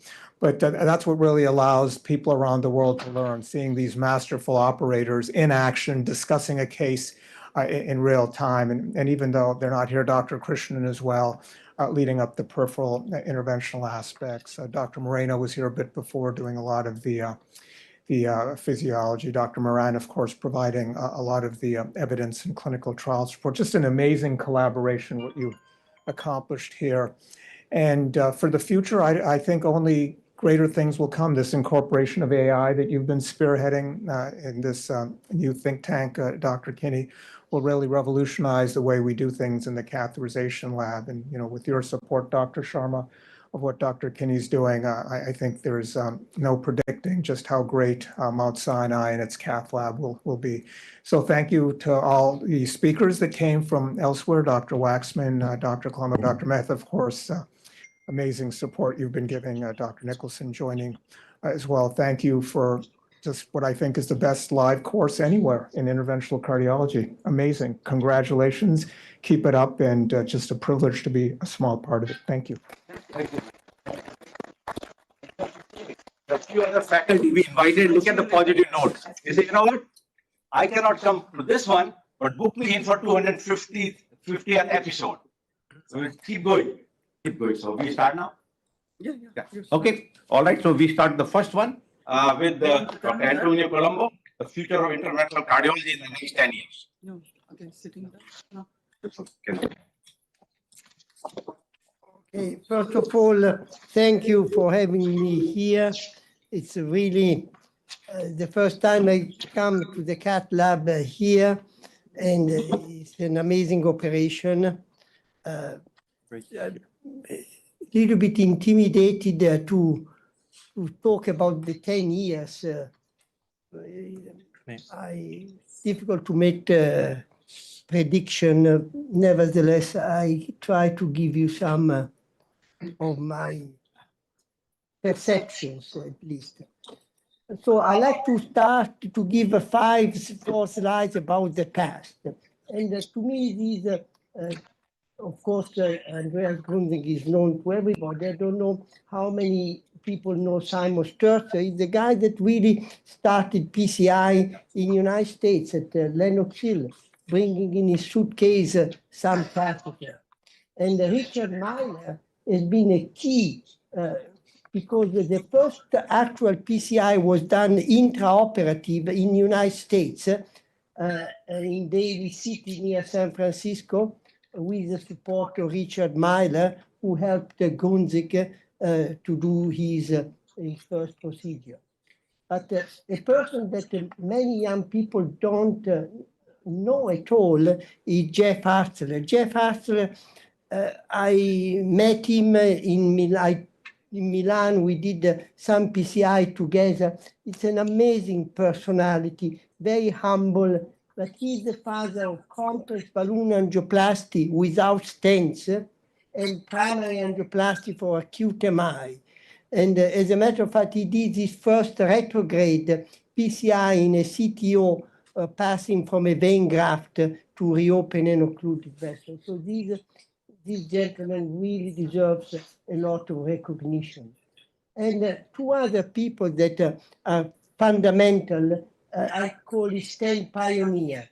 Ulrich Siegbert, the first self-expandable stent implanted in Lausanne, and Gary Rubin with this very primitive device, but very deliverable. I saved the life of people crashing by implanting these unique stent to keep the vessel open. So both are still with us, and I meet them at meetings. So these are very important people. I devote 2 or 3 slides about my work. If I have to save one single paper that I wrote is this one in 1995. It's interesting because we put together two important aspects, optimal stenting by IVUS and optimal antiplatelet therapy. So the two ingredients in fundamental to make the vessel stay open. And this was a simple registry, not randomized, with optimal angiographic result. The stent was under-expanded with a high pressure balloon. We were able to get a better result. We did a registry in 359 patients. I remember we had people visiting and they say, but the stent may close the next morning. How can you prove? And in order to build confidence, we gave protamine at the end of the procedure. So at least they see that the stent did not close. Save the field, Dr. Plummer. Yeah. Save the field. And we published even a paper on protamine. So the future, I don't like these images. I think, we all respect stenting, but I think the future should take us away from these images. I'm sure the immediate result was acceptable. The stent looks reasonably expanded, but we still have patients like this. So I think the future has to take us away from this. What are the tasks? I don't have any answer, but I think we need the improvement in STEMI. STEMI is an area where little improvement occurred in the last decade. Thrombus management, we still do not, are debating if to leave the thrombus there or take it out. Reperfusion injury, limiting infra size. Sooner we will have the trial of Impella presented. I think Dr. Sharma pointed out the weakness of the big introducer, which creates a lot of complications, but I think the future is bright because we will have 9 French soon. More clear pathway regarding chronic coronary syndrome. We are still uncertain about what to do with a stable patient with a critical disease. We all know the ischemia trial. We have a difference, but we expected a much bigger improvement, and still we are debating. And a better answer the value of invasive intervention to prevent a future adverse event. We have prevailed, but still the field is in search for an answer. So for young people, study these 3 and come up with an answer, because we provided you the questions, but your task is to give us the answer. I think intravascular imaging should be routine. Despite 1995, all the trial meta-analysis is still difficult to make IVUS or OCT routine. Stent, this is my personal idea, stent should be as short as possible. I remember Ulrich Sigbert, he told the stents are like suits for ladies, they should only arrive to the knee and not go below the knee. Bioresorbable scaffold, I believe a lot in them, maybe bioadapter, a drug-coated balloon. These are devices that do not compete, but they integrate. I like to point out an old study, 2017, first author Escaned. This is the Syntax 2.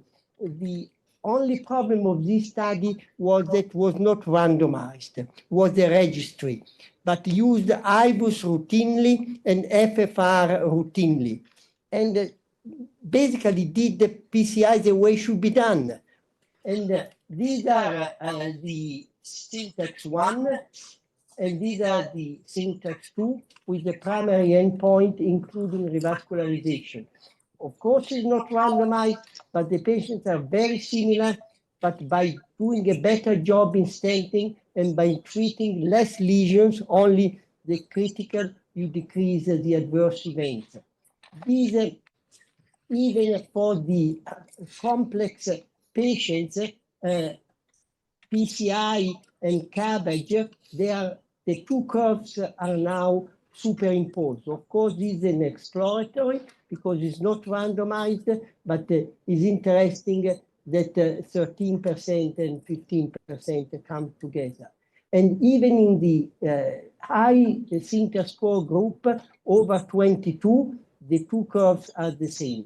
So, of course, this is not supported by science, but it's very important to me that if you do a good job in selecting the lesion to treat and treating correctly the one to be treated, you get a better result. Basically, no negative impact for high anatomical Sinter score. The value to bypass the lesion, the limb advantage, we still do not answer to this question. This, to me, is the challenge for the year to come. I have to admit that a well-placed limb is a power. Is a power, and our task as interventionists is to fully understand why a well-placed limb is so powerful. Can we reach that achievement? I don't know, but maybe we can get close. But why I stress metal-free PCI? Because I like the positive remodeling. Go back more than 10 years, 2015. This is one of the first cases with bioresorbable scaffold I did, and I like to stress the new devices in the complex anatomy. Look, I like this slide. Look how big was the absorb compared to Xion to Synergy. This is magnification, but gives you the idea that we were implanting this big chunk in the artery, and still they stayed open. And this is one of the first cases, subtotal occlusion of the circumflex, focal disease in the OM. We implanted 3 BVS, which we were criticized, you do BVS in complex lesion 2015. This is the 3 years follow-up. You don't need measurement. Look at this index procedure after 3 years, index procedure after 3 years. These I call the value of positive remodeling, 4.9, 7.3. Never happened with a meta stent. Never happened. These two, and I saw this patient is still alive. I saw in my office last year. So I hope this year is still alive. But the killer of the bioresorbable scaffold was this randomized study that was published in the New England, 928, 24 patients, multicentric, and 31 thrombosis versus 8. No way. This device has to resurrect, but it's not easy to resurrect after you have this data on your back, especially in a reputable journal. In the same time period, 2017, we published, not in the New England, aero intervention was not a randomized study, 400 lesions, mostly complex, target lesion failure at 2 years, thrombosis was 1.2. And these are the lesions that we were treating, 2015. Look at this LAD, diffuse disease, subtotally occluded distally. We implanted 3 scaffolds. We did a drug-eluting balloon, 2015 on a side branch. I mean, I found this slide in the archives. And this is the 18 months follow-up. Look how beautiful is this vessel. This is what we have to get back for the next 10 years.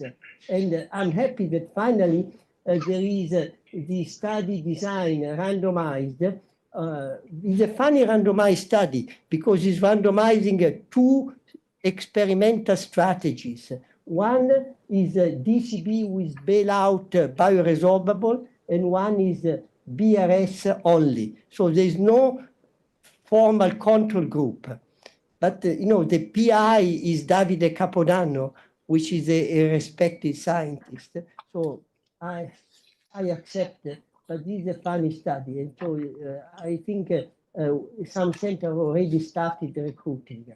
One slide to the bioadapter. This is an interesting technology. You asked me what is the advantage compared to bioresorbable, but to be discussed. Positive remodeling, of course, this is one case that we have done in Milan. We have done 50 complex cases. The paper has been accepted for publication. And it seems that there is some advantage. This is a study published last year in JACC with in blue less event compared to a regular metal stent. So maybe this technology has a future. I like to devote one slide to this DCB trial solution presented at last TCT. I like the trial, but I would not have done such a trial because I do not believe DCB should be evaluated versus stents in general. I believe that we need to find a sweet spot where DCB are superior. The case done today on the side branch shows exactly the sweet spot where DCB makes the procedure more simple. Maybe also in the main branch, but I think when we will have bioresorbable scaffolds, the discussion will drop completely. But I think in small vessels, vessel less than 2.5, DCB should be the first choice. This is a meta-analysis published in the European Heart Journal by Cortese, and there is an advantage compared to DES, because drug-eluting stent in small vessel have a higher late loss, and the higher late loss in small vessel makes an impact. If you have a high tax rate and you're poor, you become more poor. If you have a high tax rate and you are rich, you are a little bit less rich, but you stay rich. So I think DCB should be the first choice in vessel 2.5 millimeter or less. Any scaffold only as a bailout. I finish with a long LAD lesion. To go back to one of the first slides, I think when you have these long diffuse LAD with FFR of 72, it's very difficult where to place a stent. You end up to placing long stents, which are okay, but I personally don't like. You do DCB with FFR guidance, you get at the end the PDPA 94. Angiographically doesn't look much better, but a little bit better. But I think this patient has a better long-term outcome if you don't have a full metal jacket in this case. To finish, disease progression. Disease progression is a weak point because many times myocardial infarction comes out of the blue. I want to show you this case. This is an anecdotal case, but interesting. Bifurcation done with a mini crash many years ago. There is some disease, but nothing particular. Comes back for the follow-up. The disease is worse. The clinical outcome, but the patient is totally asymptomatic with a negative stress test. At that time, we didn't use FFR. We did nothing. But we recalled the patient for follow-up, 16-month follow-up, 8 months after. Look at this lesion, still asymptomatic. This lesion may cause myocardial infarction because this lesion is progressing, is not a stable lesion, and we risk to not treat this lesion just because we did something totally against the guidelines to give repeated angiographic follow-up, but I think we did something good. The PREVENT trial shows some advantage, but still debated because I'm not so sure that we have to use invasive technology to prevent disease progression. I am struck by the new generation CT scan able to discover thin cup fibroateroma, shows the lipid core with a better accuracy, low attenuation, high attenuation is the lumen, the presence of a napkin ring, 20% more event at 4 years.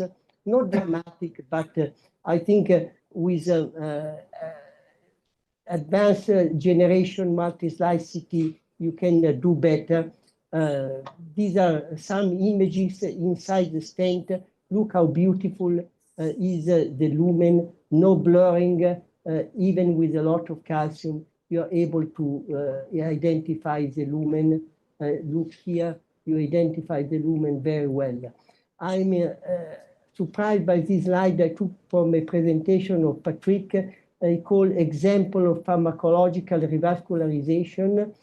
Here is a positive FFR with LDL decreasing at 10, the FFR improves from 0.77, 0.8, 0.84. This is a plaque regression due to, of course, this has to start at a young age. You will not do it in an 80-year-old gentleman, but if you are 50 years old, you may get some advantage. So what will happen, and this is my last slide, metal death will prevail. I don't know, maybe because they have a low cost. Yeah. They are easy, and most interventionists know how. They are predictable and safe, nothing wrong.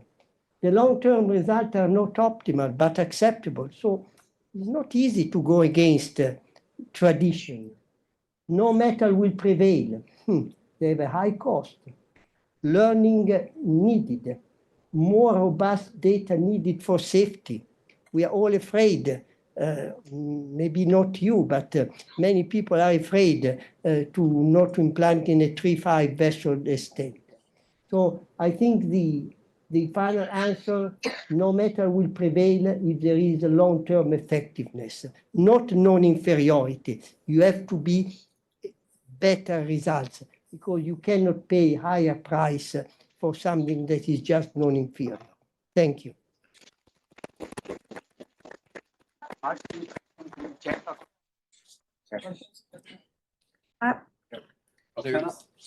We have a question, Dr. Sharma?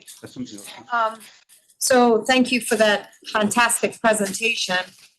But you only had one slide on with regard to Patrick's talk, with regard to reducing the power of the LDL reduction that I don't think should be underestimated. In fact, it could be the power of the lima. It could push back the power of the lima that takes care of not just the lesion, but the lesions outside of the stent earlier than, and we are not where we need to be. We've looked at our database with complex PCI, where we see that the average LDL 10 years ago was about 77, and now it's 65. The average LDL in our cath lab, with all of the available data that we have in reducing events by reducing LDL below 50, and that's the median. That's the median, which means half of these people have a higher rate of 65, and more than half, 75%, are against the guidelines that's telling us that we should be less than 50. So I highly recommend Dr. Colombo, because you are such a great speaker, if you incorporated, and as you move forward with your bioresorbable scaffold drug-coated balloon, I believe you are correct, and we will prevail if we actually couple our intervention with preventive strategies. And that's the piece that I think is missing from every interventional talk, because we're so mesmerized by our toys, we forget about the medications that are now available that could absolutely reduce and improve outcomes. I hope you will go. I absolutely agree with what you said. And we are in a small group, and I tell you that I did a CT scan on myself. I had someone doing. And, photon counting, I hope. And there is a critical lesion they wanted to place a stent, and I followed your suggestion. My LDL now is 20, and I'm going to repeat. I'm going to repeat the CT in 1 year, and I ski. I'm totally asymptomatic, and I wait to place a stent. Thank you. Thank you, Dr. Dr. Colombo, there's one more question about the bioadapter. That are you using in your practice? How much you think the future of the bioadapter stent? I think that's I don't know if you have a fully good bioresorbable scaffold. I don't know the real advantage, but definitely if you have a bioadapter in your lab, is very deliverable, is better than a meta stent, because we have used in 50 complex lesion on a study that will be published in the American Journal of Cardiology, was just accepted the day before yesterday, with a follow-up OCT, and this positive remodeling is a reality. So if you have to place a stent and you don't have bioresorbable, bioadapter is a good intermediate choice. Fantastic. Give it now. I think you can already land. That will be nice. Okay, as you saw it, quite a bit discussion about not doing the stent, which is very simple. Towards that, taking to the extreme, and of course, the PI of many, the drug-coated balloon trials, and of course, the brachytherapy, and so, Dr. Ron Waxman, who is the director of CRT, and of course, professor of cardiology, Washington University, and great friend, always give us a chance to do a complex case in his CRT, and we'll invite him now to talk about the future of stent-free, future of stent-free strategy during PCI. All right, Ron. Thank you very much. I feel like we are in a family here. I know most of you, and it's nice to be back here. Also, congratulations on very nice accomplishment of the 200 case, and this is growing from strength to strength, to Dr. Kinney, to Dr. Sharma, to Dr. Moran, to Dr. Pedro Moreno, everybody that I know here. This is remarkable, and I can offer you continued partnership. We can post all those cases also on CRT Online or CardioTube if you wish to. I think it's just going to be expand the exposure to the beautiful work that you are doing. So, but with that, I'd like to go over the task that I was given, leave nothing behind. And we discussed it before. I think that Dr. Colombo gave a very elegant talk about it with some questions, but we have to understand the rationale. Is there a rationale for that? And then is it effective and safe? And this is true for the BRS, and it's same for the DCB. And there are some other opportunities to treat vulnerable plaque with BRS or DCB. And finally, I'll add with some proposal algorithm how to leave nothing behind. So 60 years of coronary progress. We started with bypass surgery, then came the PCI with POBA, and then bare metal stent, drug-eluting stent, first generation, second generation, drug-coated balloon, first generation, and then we have BVS, and now we have MRS, which is second generation, in my view, of BVS, about resorbable, and second generation of DCB, which we are seeing, I will share with you soon. The rationale is very simple. It just doesn't make sense to put a metal scaffold in a coronary artery when you're losing the physiological vasomotion. This is not something that you don't want to scaffold your body. You want to let it continue to be flexible. And the reason that we're using stent, and stents were approved before to tackle dissections or subacute closure. Then later on, they were used for restenosis, but the first reason for use them basically as a bailout. And there are many issues with them. They has been improved over the years. We see less thrombosis. It's less than 1% right now. We still see jailing of side branches. And even on the case today, we said we're going to impede on the diagonal. And frankly, why should we leave a foreign residual material in the body? What's the point of that? It's cause inflammation, and it's going to cause some late events eventually, sometime, maybe 6 years, 7 years, 8 years.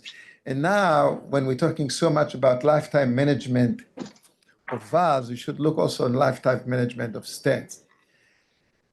If we have endothelial coverage, we're not going to have stent thrombosis, which is a good thing. And we were also giving DAPT, but we want to reduce the DAPT because it does cause bleeding and not everybody needs that. So there's a lot of rationale, leave nothing behind. If you look at the data, we see that events continue to occur. And this is science, which is second generation DES versus first generation DES. But even if you look at science on the yellow, you see that the event rate is growing. It's about 2% per year. And this is event related to the stent.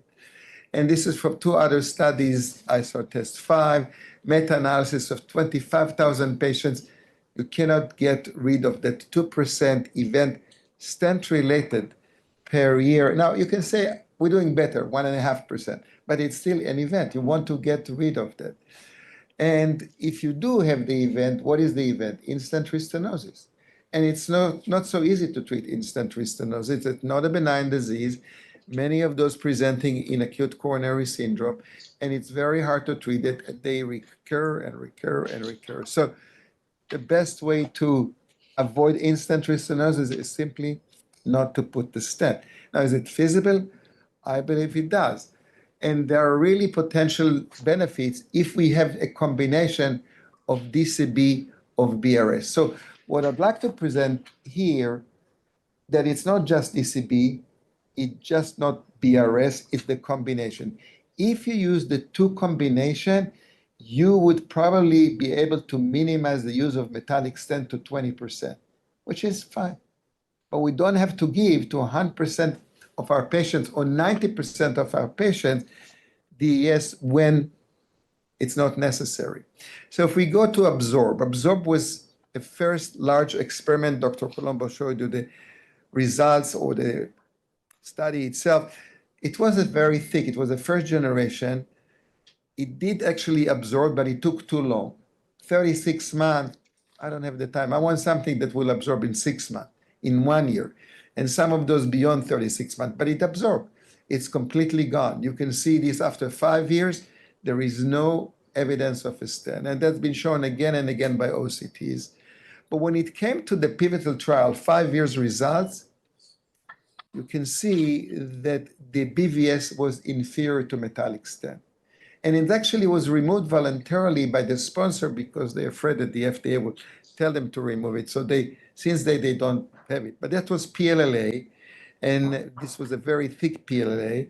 And when you look at the landmark analysis, you saw that most of the events were early on. Once you pass the 36 month, which is the full absorption of the BRS, there was no difference. Still not better than metallic stent. And I used to ask Dean Kyriakis, he was one of the PIs, how long is it going to take to show superiority? Because the study was meant to be superiority at some point. And he said it may take 7 years. Well, at 5 years, there was nothing. And here you see here, device thrombosis was also higher overall. And if you look on the landmark of the device thrombosis, it was the same. So it's probably not with this formulation. And it's the question, what do you do? Because the concept is right.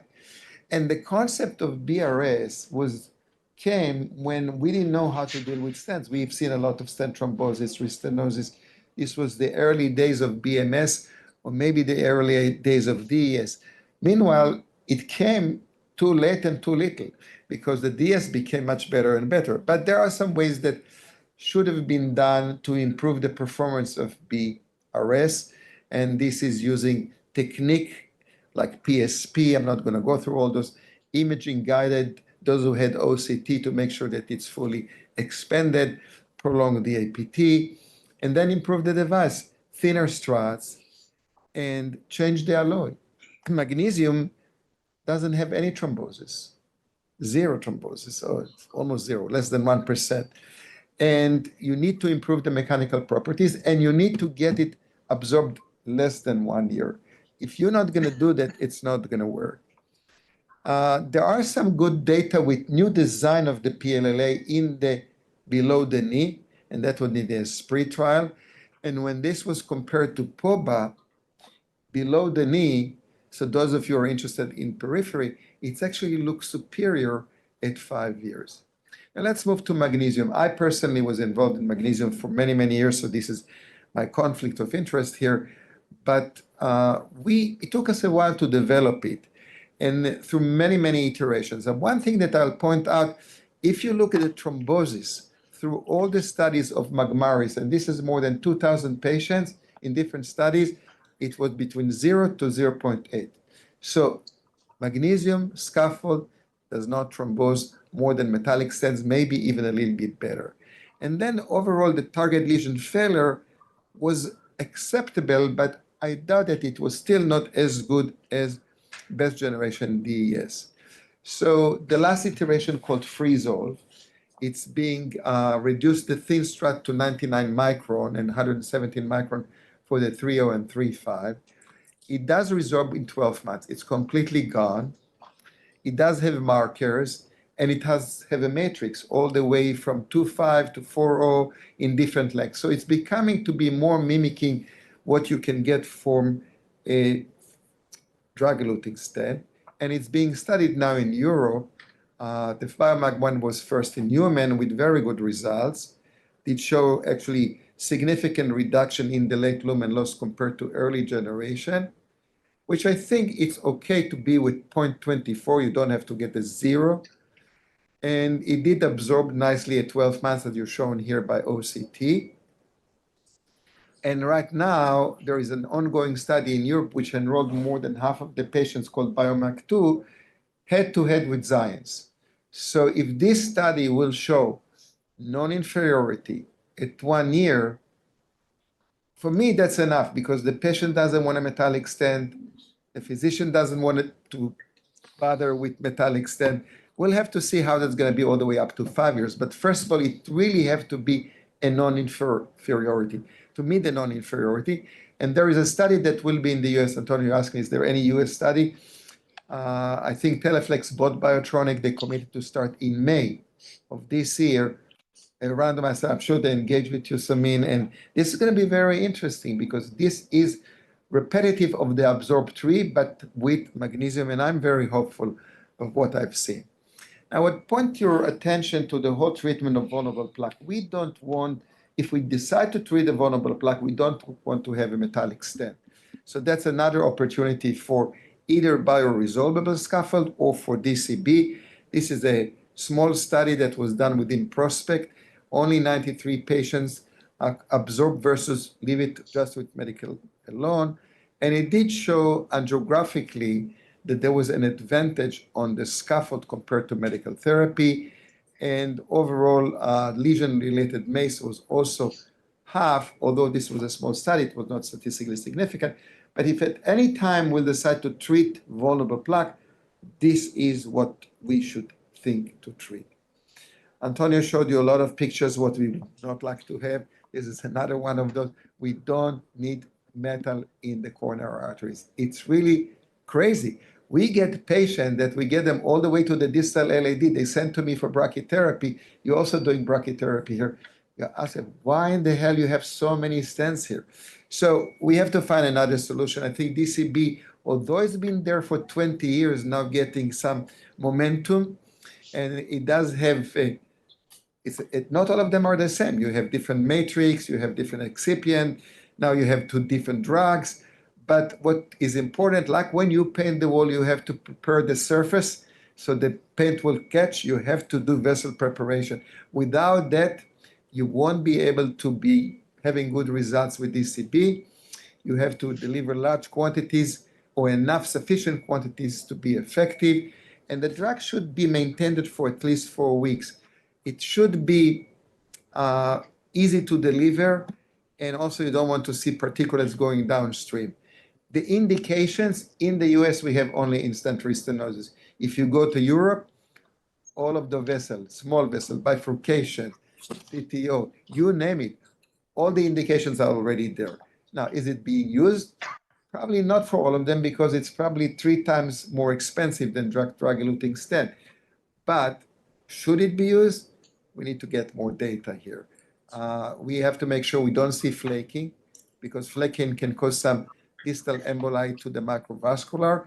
Again, a lot of people says, I don't see it, I don't care about it, this is only Renew-Vermani slides.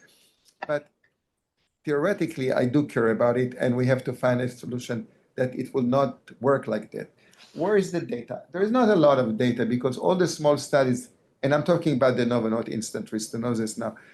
There was a small basket study, which was kind of an awkward study. They changed in the middle of the study the control group from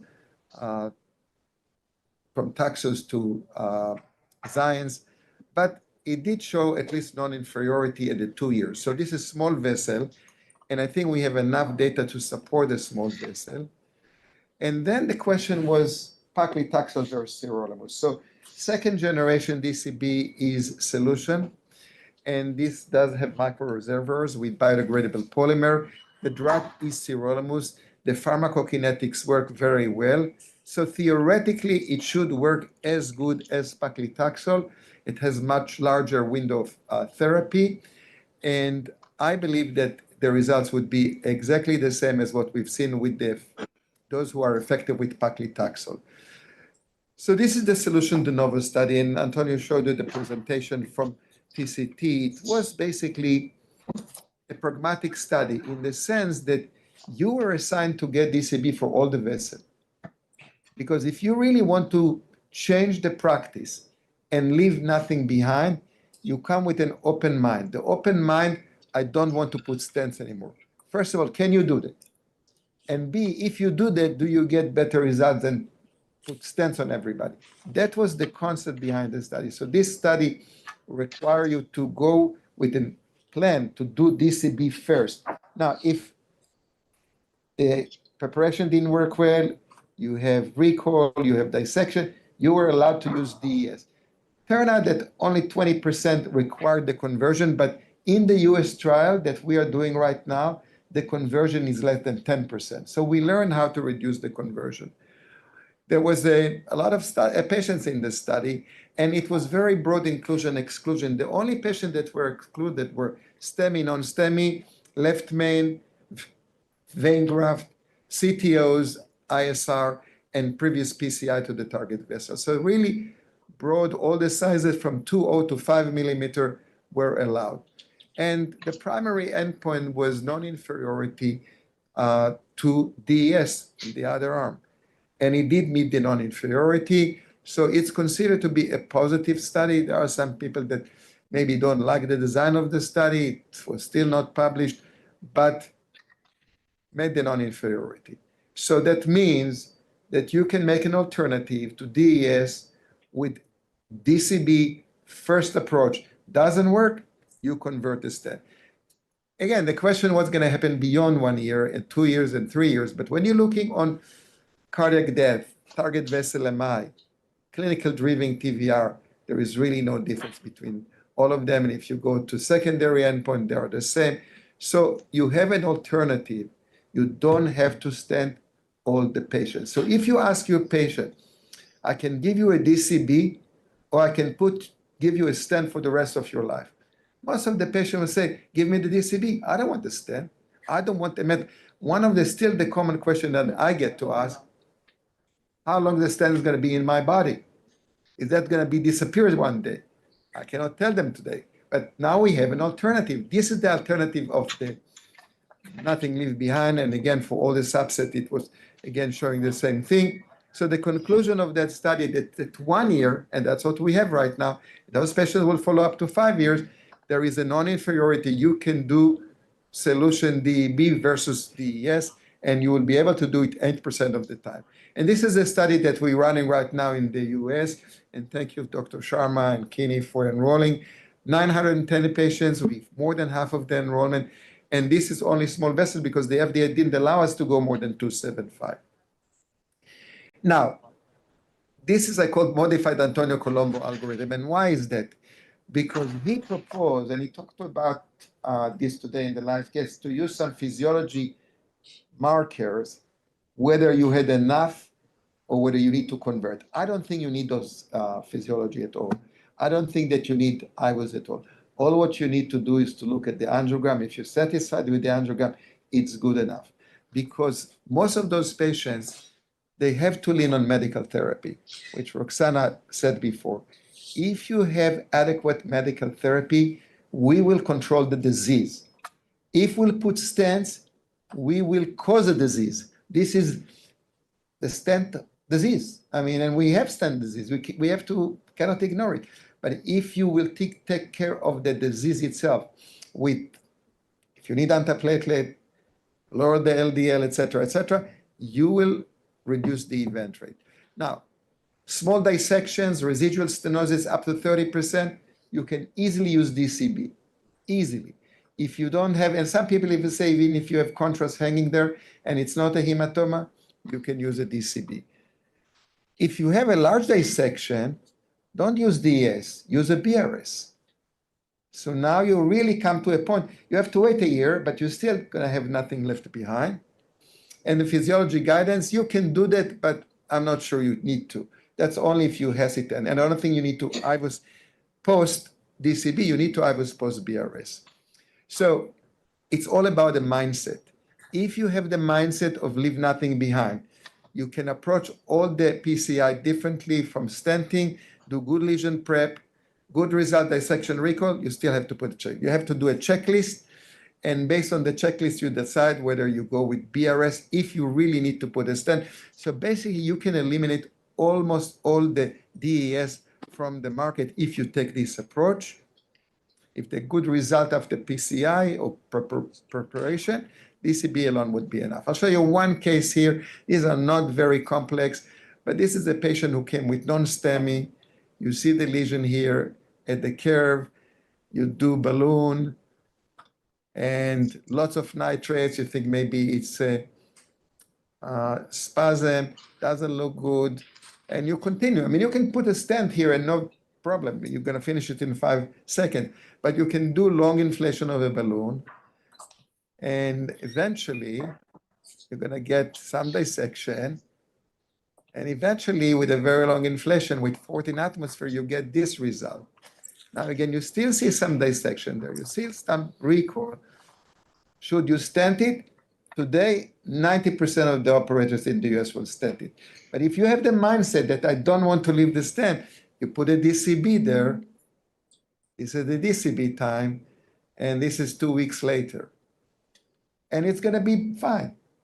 Most of those patients doesn't need to see a stent for the rest of their life. So if I'm looking on these options, what is the winner? The winner eventually is the BRS, because you're not going to have a recoil and you're not going to have dissection. But DCB addresses a lot of the things for the leave nothing behind. So I think that leave nothing behind is something that we should endorse, accept, but it has to go with good medical therapy. You know, when you use a device, you are not treating the disease. You're fixing a problem, but the disease remains. So if you think about leave nothing behind, you have to deal just with the disease itself. And I think with medical therapy, you'll be able to do that. The future of this depends on large randomized clinical trials and the culture of the community, if they will be willing to accept the concept that we really don't need metallic stents in 80% of the cases. Thank you so much. Beautiful. Well, actually, you know, when we did the review article about the DCB, I don't know, maybe the latest data, and Dr. Colombo was part of that. 42% of the PCI in UK are being done with the DCB. Is anywhere else could be higher than that? I mean, we are talking about almost. In Japan, I'm going Yeah, they don't like metal. next month to Japan and visit my former fellow who is the director of Cardiac Cath lab, and he wrote to me that he does 80% of PCI without a stent. It is an extreme. But I have a question for Ron. How do you put the data of cage-free? Cage-free for everybody, there was a study that was done in China, and what they showed that small vessels, it was effective. Large vessel, it was not effective. I don't know because they were using their own drug-coated balloon. I'm not sure. Again, there are some differences. And again, it may be that it's not going to be good for large vessels. I'm not saying put DCB in large vessels. I'm telling you, put the BRS there. Exactly. The last case you showed, Yes.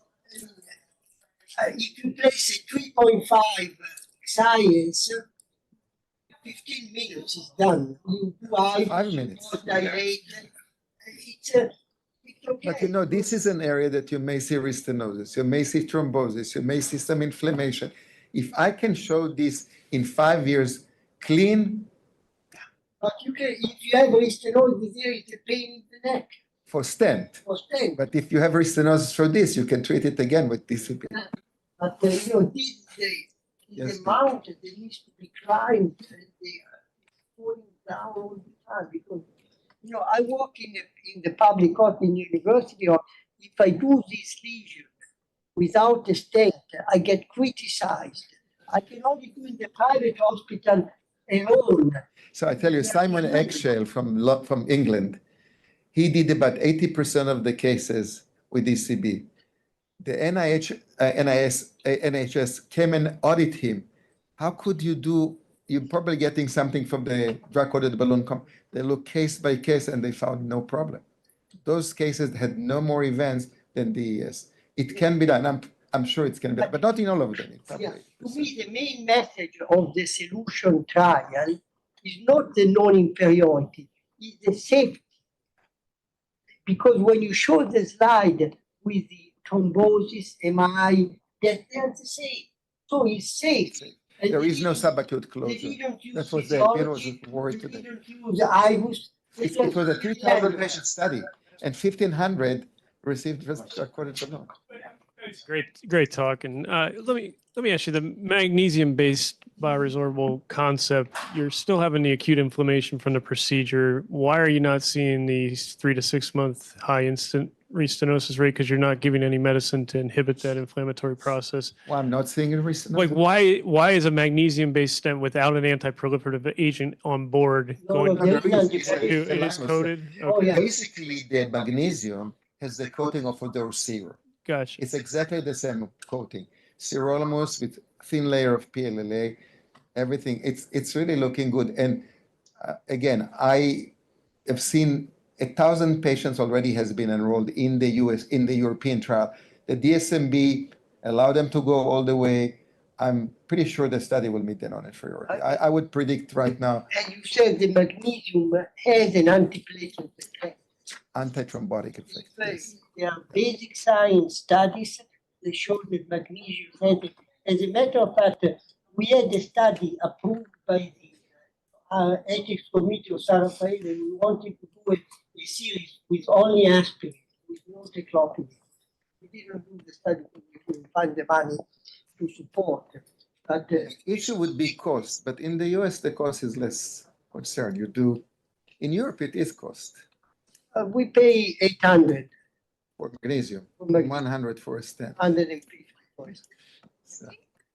I think the biggest, impediment over the years with the bioresorbable scaffolds is not about the thrombosis. It's about the resorption of the materials, and truly for this to go away. You showed us the thickness of the BMS, the Abbott BMS absorbed from the absorb study, but also with the magnesium. I think, you showed the 3-year data with the beautiful positive remodeling, but I still saw remnants of the 3 years later. I saw the remnants of the struts, and that in and of itself is a prothrombotic milieu. It's mantling, you're right.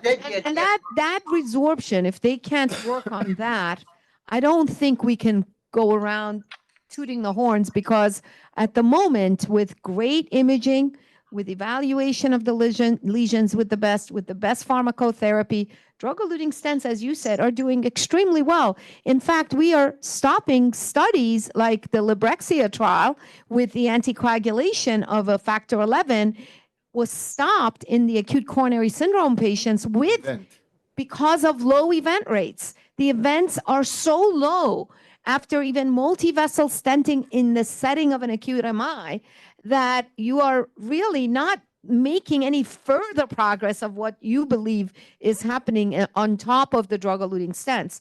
So until I see a resorption that is acceptable within an acceptable time, I'm not going to be tooting the horns of the bioresorbable. You're right about the PLLA. There was dismantling, and that caused the very late thrombosis. And I think it's still with dismantling, even with the thin.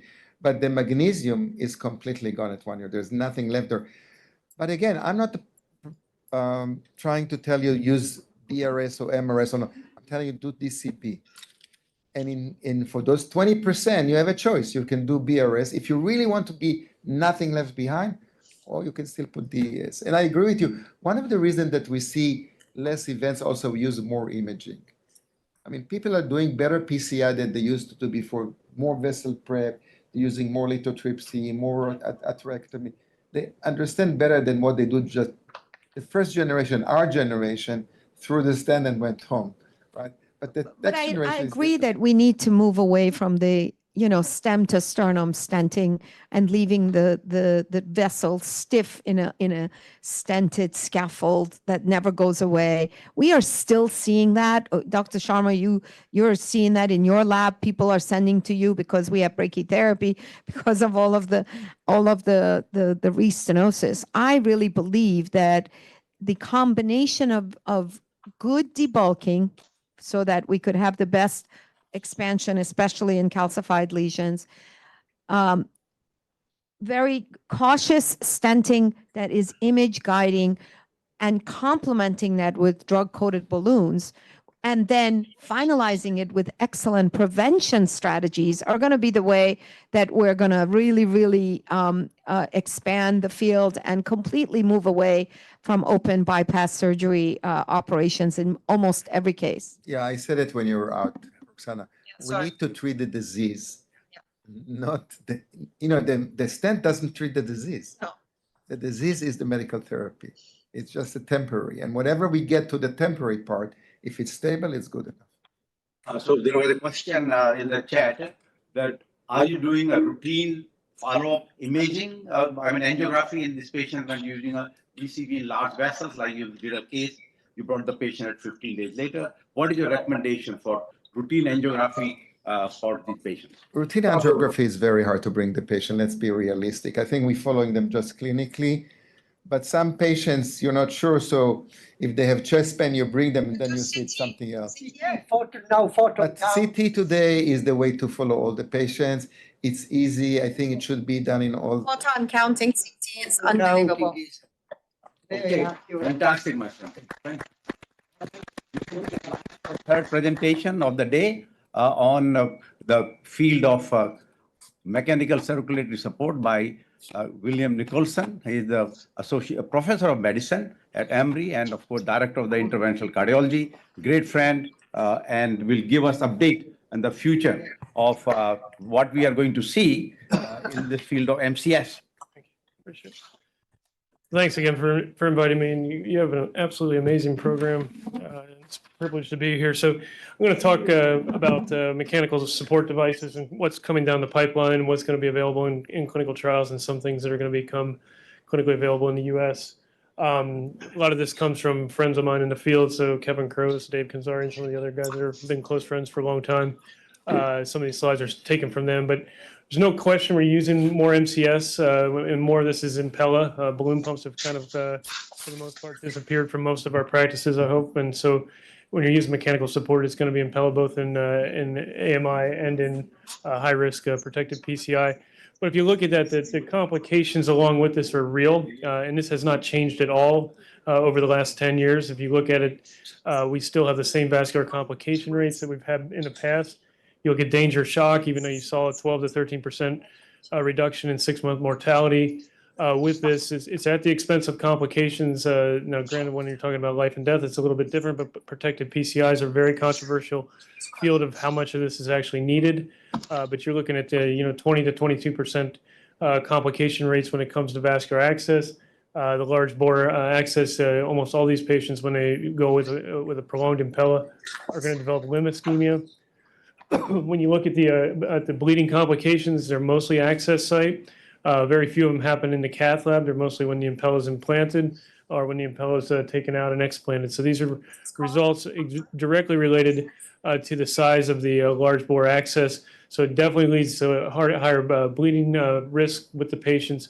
Obviously, as you run these at higher speeds, you increase the RPMs, directly relates to hemolysis and shear stress, which is obviously runs hand in hand with AKI. So you can see that the rates of hemolysis with danger shock were twice, and the complication or the AKA was that high.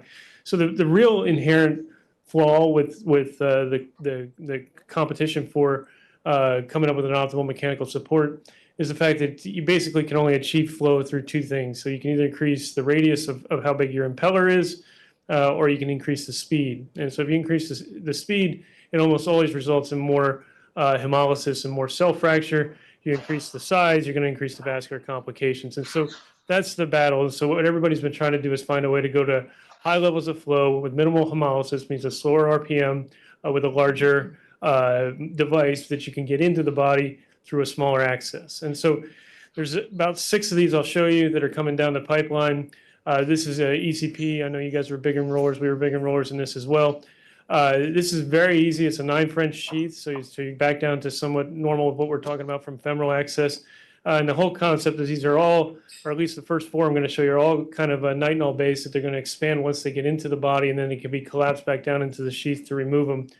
This has a wireless delivery system, so it's a little bit different. Usually whenever we're putting impellas in or any kind of mechanical support, you have a wire in the left ventricle that you track it over. This does not do that. You have to push this into the left ventricle, sort of like you do with just a plain old diagnostic pigtail catheter. A little bit lower flow rates, so a little bit lower flow that you get compared to the CP that you're used to dealing with. It doesn't have long-term indication. It's only been tried in high-risk PCI, which is usually held to less than 6 hours of utilization. This is what it looks like. So if you haven't used it, and you guys are involved in every trial and lead the enrollment in every trial, so you've probably seen it.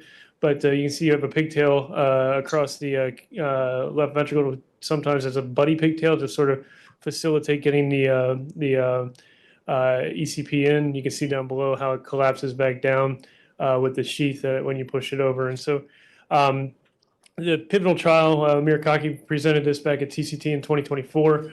It met its performance goal. The goal was to stay under 24%, and it was well below that. And so it did meet all the criteria. One of the things with this, it always goes along, that I think is going to become more relevant with these pumps is the effects of preload and afterload. So when you have preload issues, which is basically underfilling, and you're going to have suction issues, obviously you don't fill the pump, so the impeller gets to spin easier. So you're going to see your motor current is actually going to be better, but your flow is going to be terrible. And so as you increase afterload, which is going to be meaning that you put them on pressors or things like that, and you're pumping up against something, you're also going to decrease flow. So when they talk about 5 liters, and this is relevant to all the devices, that's in an ideal condition. So if you increase afterload or decrease preload, all these pumps are going to run at lower rates. So you're almost never going to achieve the numbers that they're kind of touting to do with any of these. These are easy to close. I'm sure, Smee, when you were doing these cases, I mean, we've closed the vast majorities with just an angio-seal at the end of the case. Works very well. And so they had a high percentage of the patients with just one initial upfront closure was successful without adding on other closure devices. Your threshold, we do a lot of complex PCI. We're involved with a lot of mechanical device trials. I've never been a big believer that you need MCS that much for PCI, no matter how complex you're doing. I think it has more to do with efficiency and things like that that are going on in the lab. But when you get to this fact that it's only a 9 French hole that I'm going to close with an angio-seal, it becomes very alluring at that point, because now all the things that I'm worried about in the case and all the things that were deterrents for me doing that during the case are largely gone. So now you have this big safety net, and you'll remember back to DeBakey said years ago that the worst thing that ever happened to bypass surgery was cardioplegia, because it let average surgeons become bypass surgeons because they had a safety net. And I think Impellas and this ability to protect the PCI is going to allow a lot of people that maybe aren't the quickest, fastest operators be able to do these complex cases, which I think is a good thing in our field. It's a different thing in the bypass world. But Supera is another one, very similar concept. This is also coming out in a clinical trial. This is 10 French versus the 9 French. Same kind of thing. The 9 French jumped up to 21. This is going to be a 10 French jumps up to 22 when it expands inside. The motor is actually on this inside. The ECP, the motor's outside, so it's just a drive cable running the impeller. It's flexible. Again, can do up to 5.5 liters, but again, that's all subject to the same kind of preload and afterload effects. This is what this looks like coming in. So you'll see as the device is pushed in, the same kind of concept. It's got this nitinol self-expansion, so it can enlarge as soon as it gets inside. And so now you have a nice big device, very similar to what we're used to dealing with because it has a wire that you're going to deliver it into the left ventricle. So you same kind of concept, put the wire in the LV and track this over top. So it's easy deliverability. It has its own console with it that kind of auto regulates the speed. It gets real-time feedback. So they're theoretically trying to eliminate some of the need to have somebody there in the room with it. And, and that's going to be a big challenge for anybody that's going to go up against Abiomed because they're so good at serving the cases. I mean, it's like when you pull an Impella out, it's like one of their babies are born. I mean, they show up in the room like within 5 minutes to see what you're doing. And they're incredibly diligent with time. So it's going to be an uphill battle for any company to compete with what kind of customer service and relationships they've built through the years to their credit. Retrieval, very similar, just pull it back. It collapses right back down just like any nitinol device would do and back out. So you guys were a big site in this for the early US work, 30 patients. You were here at Sinai, and Dave Kanzari down at Piedmont, one of my good friends, was also involved with it. Magenta is another one coming down the pipeline, similar concept again. So this is a 10 French commercially available sheath. So any sheath you can use this with. And it's going to be, again, the motor is a ventricular impeller position. It again goes over an 018 wire, again gets you that 5.5 kind of speed. This is the mechanism or the concept. This is how you see the impeller is collapsible down. And so it's this Archimedes screw concept, but it can be collapsed, and that's what allows it to be pulled into a 9 French sheath and going from its 30 French shape to a 9 French shape. All these things, again, trying to get a larger impeller so you can spin slower, so you can generate the same kind of flow without having the hemolysis. And so this is it being placed, same kind of concept across the ventricle. You can see the impeller is sitting in the ventricle here, so it's lower down than where it is on the other devices that you've seen. Again, same concept, comes back out, collapsible down into any 10 French sheath. So this is going to be in a clinical trial as well. I'll show you the trials that are coming up that are involved everywhere in a slide at the end here. This is kind of, I guess, the Chinese knockoff version of ECP. Again, 9 French to 24 French, very similar concept. There's not much out on this. They've had some animal work done. They had a brief presentation at TCT about a year ago. Again, 9 French going to 24 French. Thought to be able to get up to 5 liters, but there's not much data out there on this. This is the attempts. You can see where it's going. There's nothing really out there on this device that you can get access to, but they're targeting to be able to do this from a radial positioning. So going 5 French with it, with a 7-fold increase. So you'll do a 5 French device. It'll go to 30 plus French in the ventricle. And so the concept is that eventually this may become a radial access procedure, which would be very exciting. Vitalis is Boston Scientific's version. The other ones I've all shown you are all expandable ones. These are going back to the same rigid ones that you're used to with the CP. The size of the device is the size of the device. So you're back to 14 French, just like you are with the CP. They have a little bit of different motor design. These are all axial flows, so none of these are deviating from axial flow. So don't confuse that. This is going to be the same thing. It has a magnetic drive, so they could eliminate the purge lines. So they think that that's going to make have a little bit more efficiency, be able to get higher flow rates, maybe with less hemolysis. But it's been hard. I've been involved with this quite a bit, and it's been hard to show anybody when you get the flow rates up high that they don't all get hemolysis. And so it looks just like an Impella when you're putting it in. There's nothing special about a large bore sheath. It tracks up the same way as an Impella tracks up, and is I think more or less a Me Too device. So that Kevin Kroos presented their data. There were 15 patients involved with that. They had 1 death, but it was the day after the procedure, deemed not to be due to the device. And so Cardian is by a company. So Bosch, the dishwasher company that makes all that, had a medical device line that they spun off. And so it's this German engineered technology that is very similar to the Impella as far as size. It's 14 French, same kind of concept. Thought is that they could be more efficient with their design and maybe have less hemolysis. Samim and I are the USPIs on this trial. So they've still kept most of their stuff close to the vest. So there's not a whole lot out there to show you on that. This is just a summary of what's there. So if you look at it, the Impella, you can see the size of the sheath on the left, and you can see what the maximum pump diameter is going to be on the right, and sort of what that translates to for a millimeter in size. It's remarkable. If you get down to these 8 and 9 French, I think it's going to be a whole different ballgame for protected PCI. And the sort of thought, the holy grail in this is obviously to come to the point where you could put something that was adequate in the femoral artery acutely in the middle of the night that was completely 5.5 Impella supportive. So if you could fully support the patient from a femoral access that I don't have to worry about hemolysis, that I can do it all in the middle of the night and it collapses down that I don't have to worry about limb ischemia, you have something at that point. And I think every company's kind of going that direction. None of these with the expandable nitinol have shown durability yet. So there's always going to be the issue of how long can you run them. They're all going to be indicated for 6 hours early on. But that's where everybody's sort of heading with this. These are the pivotal trials. So Impella ECP is completed. There's continued access to that. That was 256 patients. The last 4, I assume you guys are involved with the trials. We're in all 4 of those at Emory. And so it'll be Magenta is actively recruiting now. It's 290 patients for that one. And all randomized against Impella, all going to be for protected high-risk PCI. And so the 4 that are out right now that are recruiting are Magenta, Vitalis, Superior, and Cardian.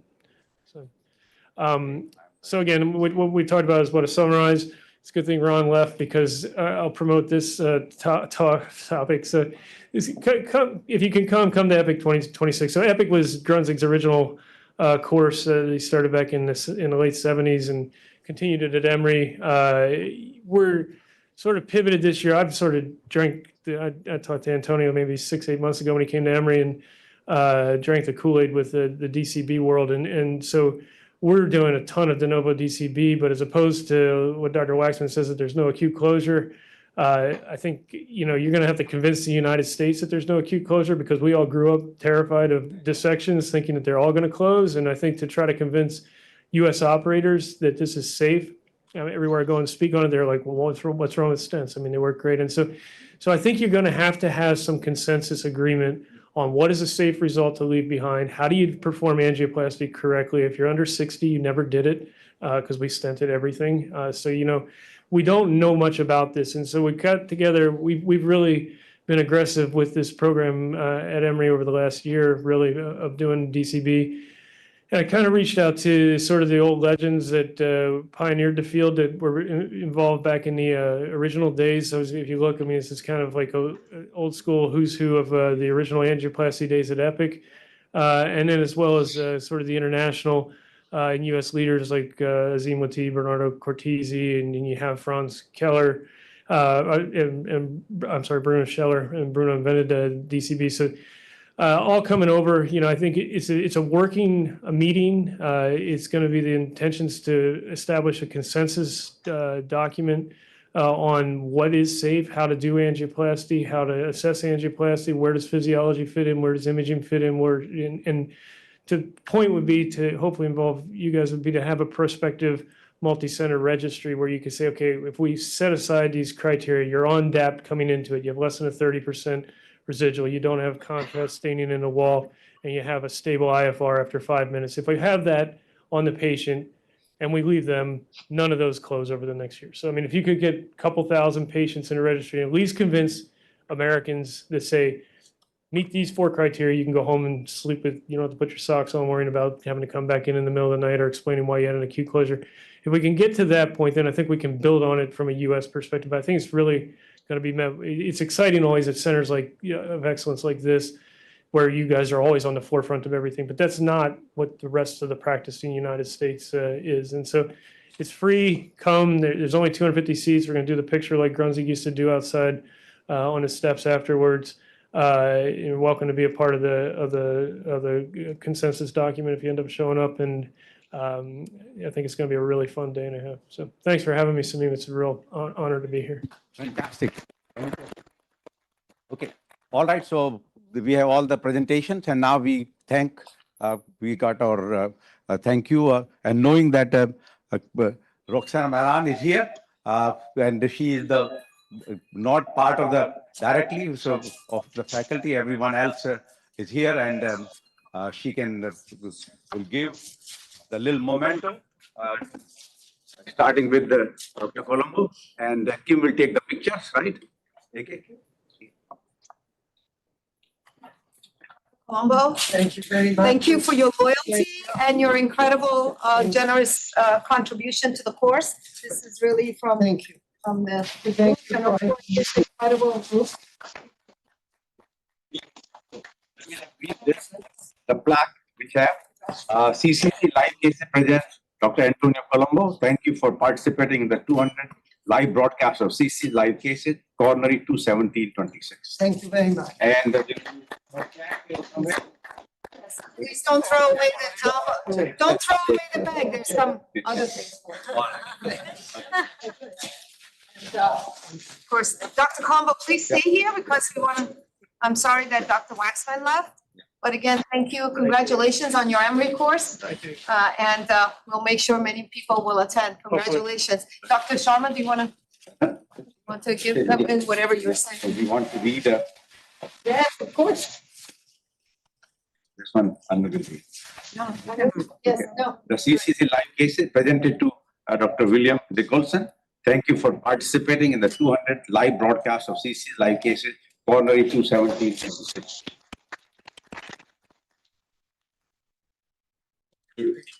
Okay. I have a question for Dr. Nicholson. So what do you think about QFR to evaluate the result before DCP? Yeah, I think it's a great question because we've done it. So like we've been doing it with cases with the CathWorks, and that's what we talk about CathWorks, Yeah. right? Yeah. This is purely anecdotal because we only have about 10 of them. They do not seem to correlate. So when we've had cases where the QFR looks good and the IFR at the same time is horrendous. Mine also said they want to be part of it. This trial, that trial, QFR, please. Depends how the cast done, how well you injected. Okay. Too many words.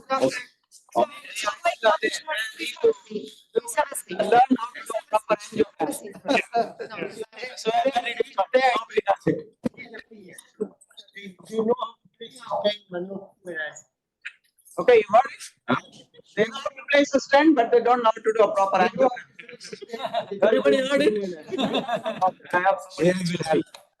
No, AI will not help. A human hand has to do No, it. I can tell you, over the years, whatever our technique has been, me, ourselves, and Dr. Colombo, we have been part of so many live cases, it's kind of complementary.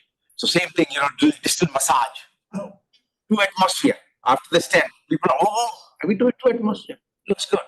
Have been so many times, the cutting balloon, everybody was scared to go beyond 14 atmosphere. We had 18 and 20 without any problem.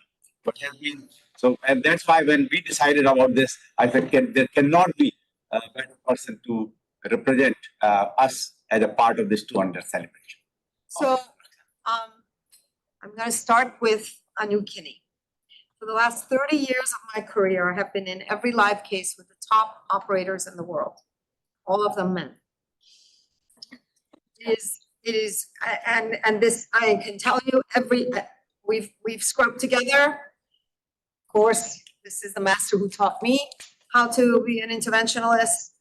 I've been with the best and the worst in the same cath lab. I have never seen an operator to be so incredibly dedicated to the work on every single day with the largest volume, but also with the incredible passion for teaching the next generation, and absolutely without any fear, always thinking about the patient first, making sure they are safe, that they're well protected, but also most importantly, really moving swiftly and with a very, very good and excellent judgment call on every single case. It is really, really an honor to see that you are leading the way here at Mount Sinai, but more importantly, in the entire globe. So congratulations on this 200th case, and I know you have never missed a single one of them. Congratulations.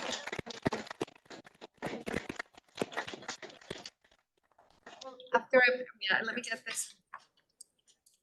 Yes.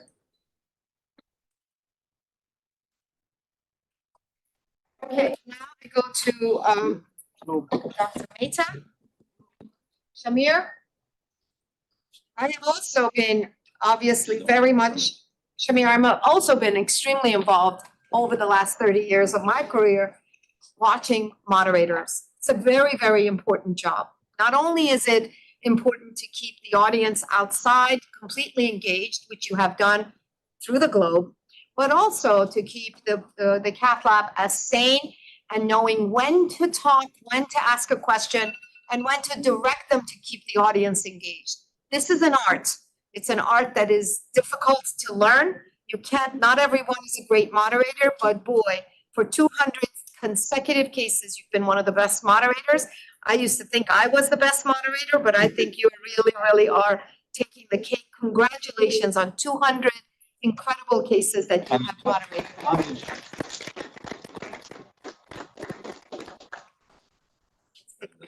Anu, come up here. Come with your prize, because we'll get another one now. The third float will come. Then we'll take all of us. Okay, thank you. And now the master, the true leader, the mentor, the true incredible selfless person who will always put everyone else in front of the on the stage. Somebody who's there to catch you when you fall. That's a really important mentor. But not just a mentor, but a sponsor to so many, especially sponsoring this entire medical center with the hard work that you have done over the last 40 years here in this institution. Dr. Sharma, you are truly the master. There is no one that comes close to you in your skills, in your generosity, in your mentorship, in your sponsorship. I am very, very lucky to have been the recipient on that sponsorship and support that I've had for the last 16 years now in this institution. You have supported me in every single way, and I've been the witness to your incredible rise to greatness and masterhood. Congratulations for your brilliant talk, for your brilliant mind, for your brilliant hands, for your brilliant, incredible, genuine support of everyone around you, including nurses. Every nurse will tell you they will go to bat for you. Nobody leaves you. Nobody. Everyone is loyal to you because of the loyalty that you have given to all of us. Thank you, Dr. Sharma. Congratulations.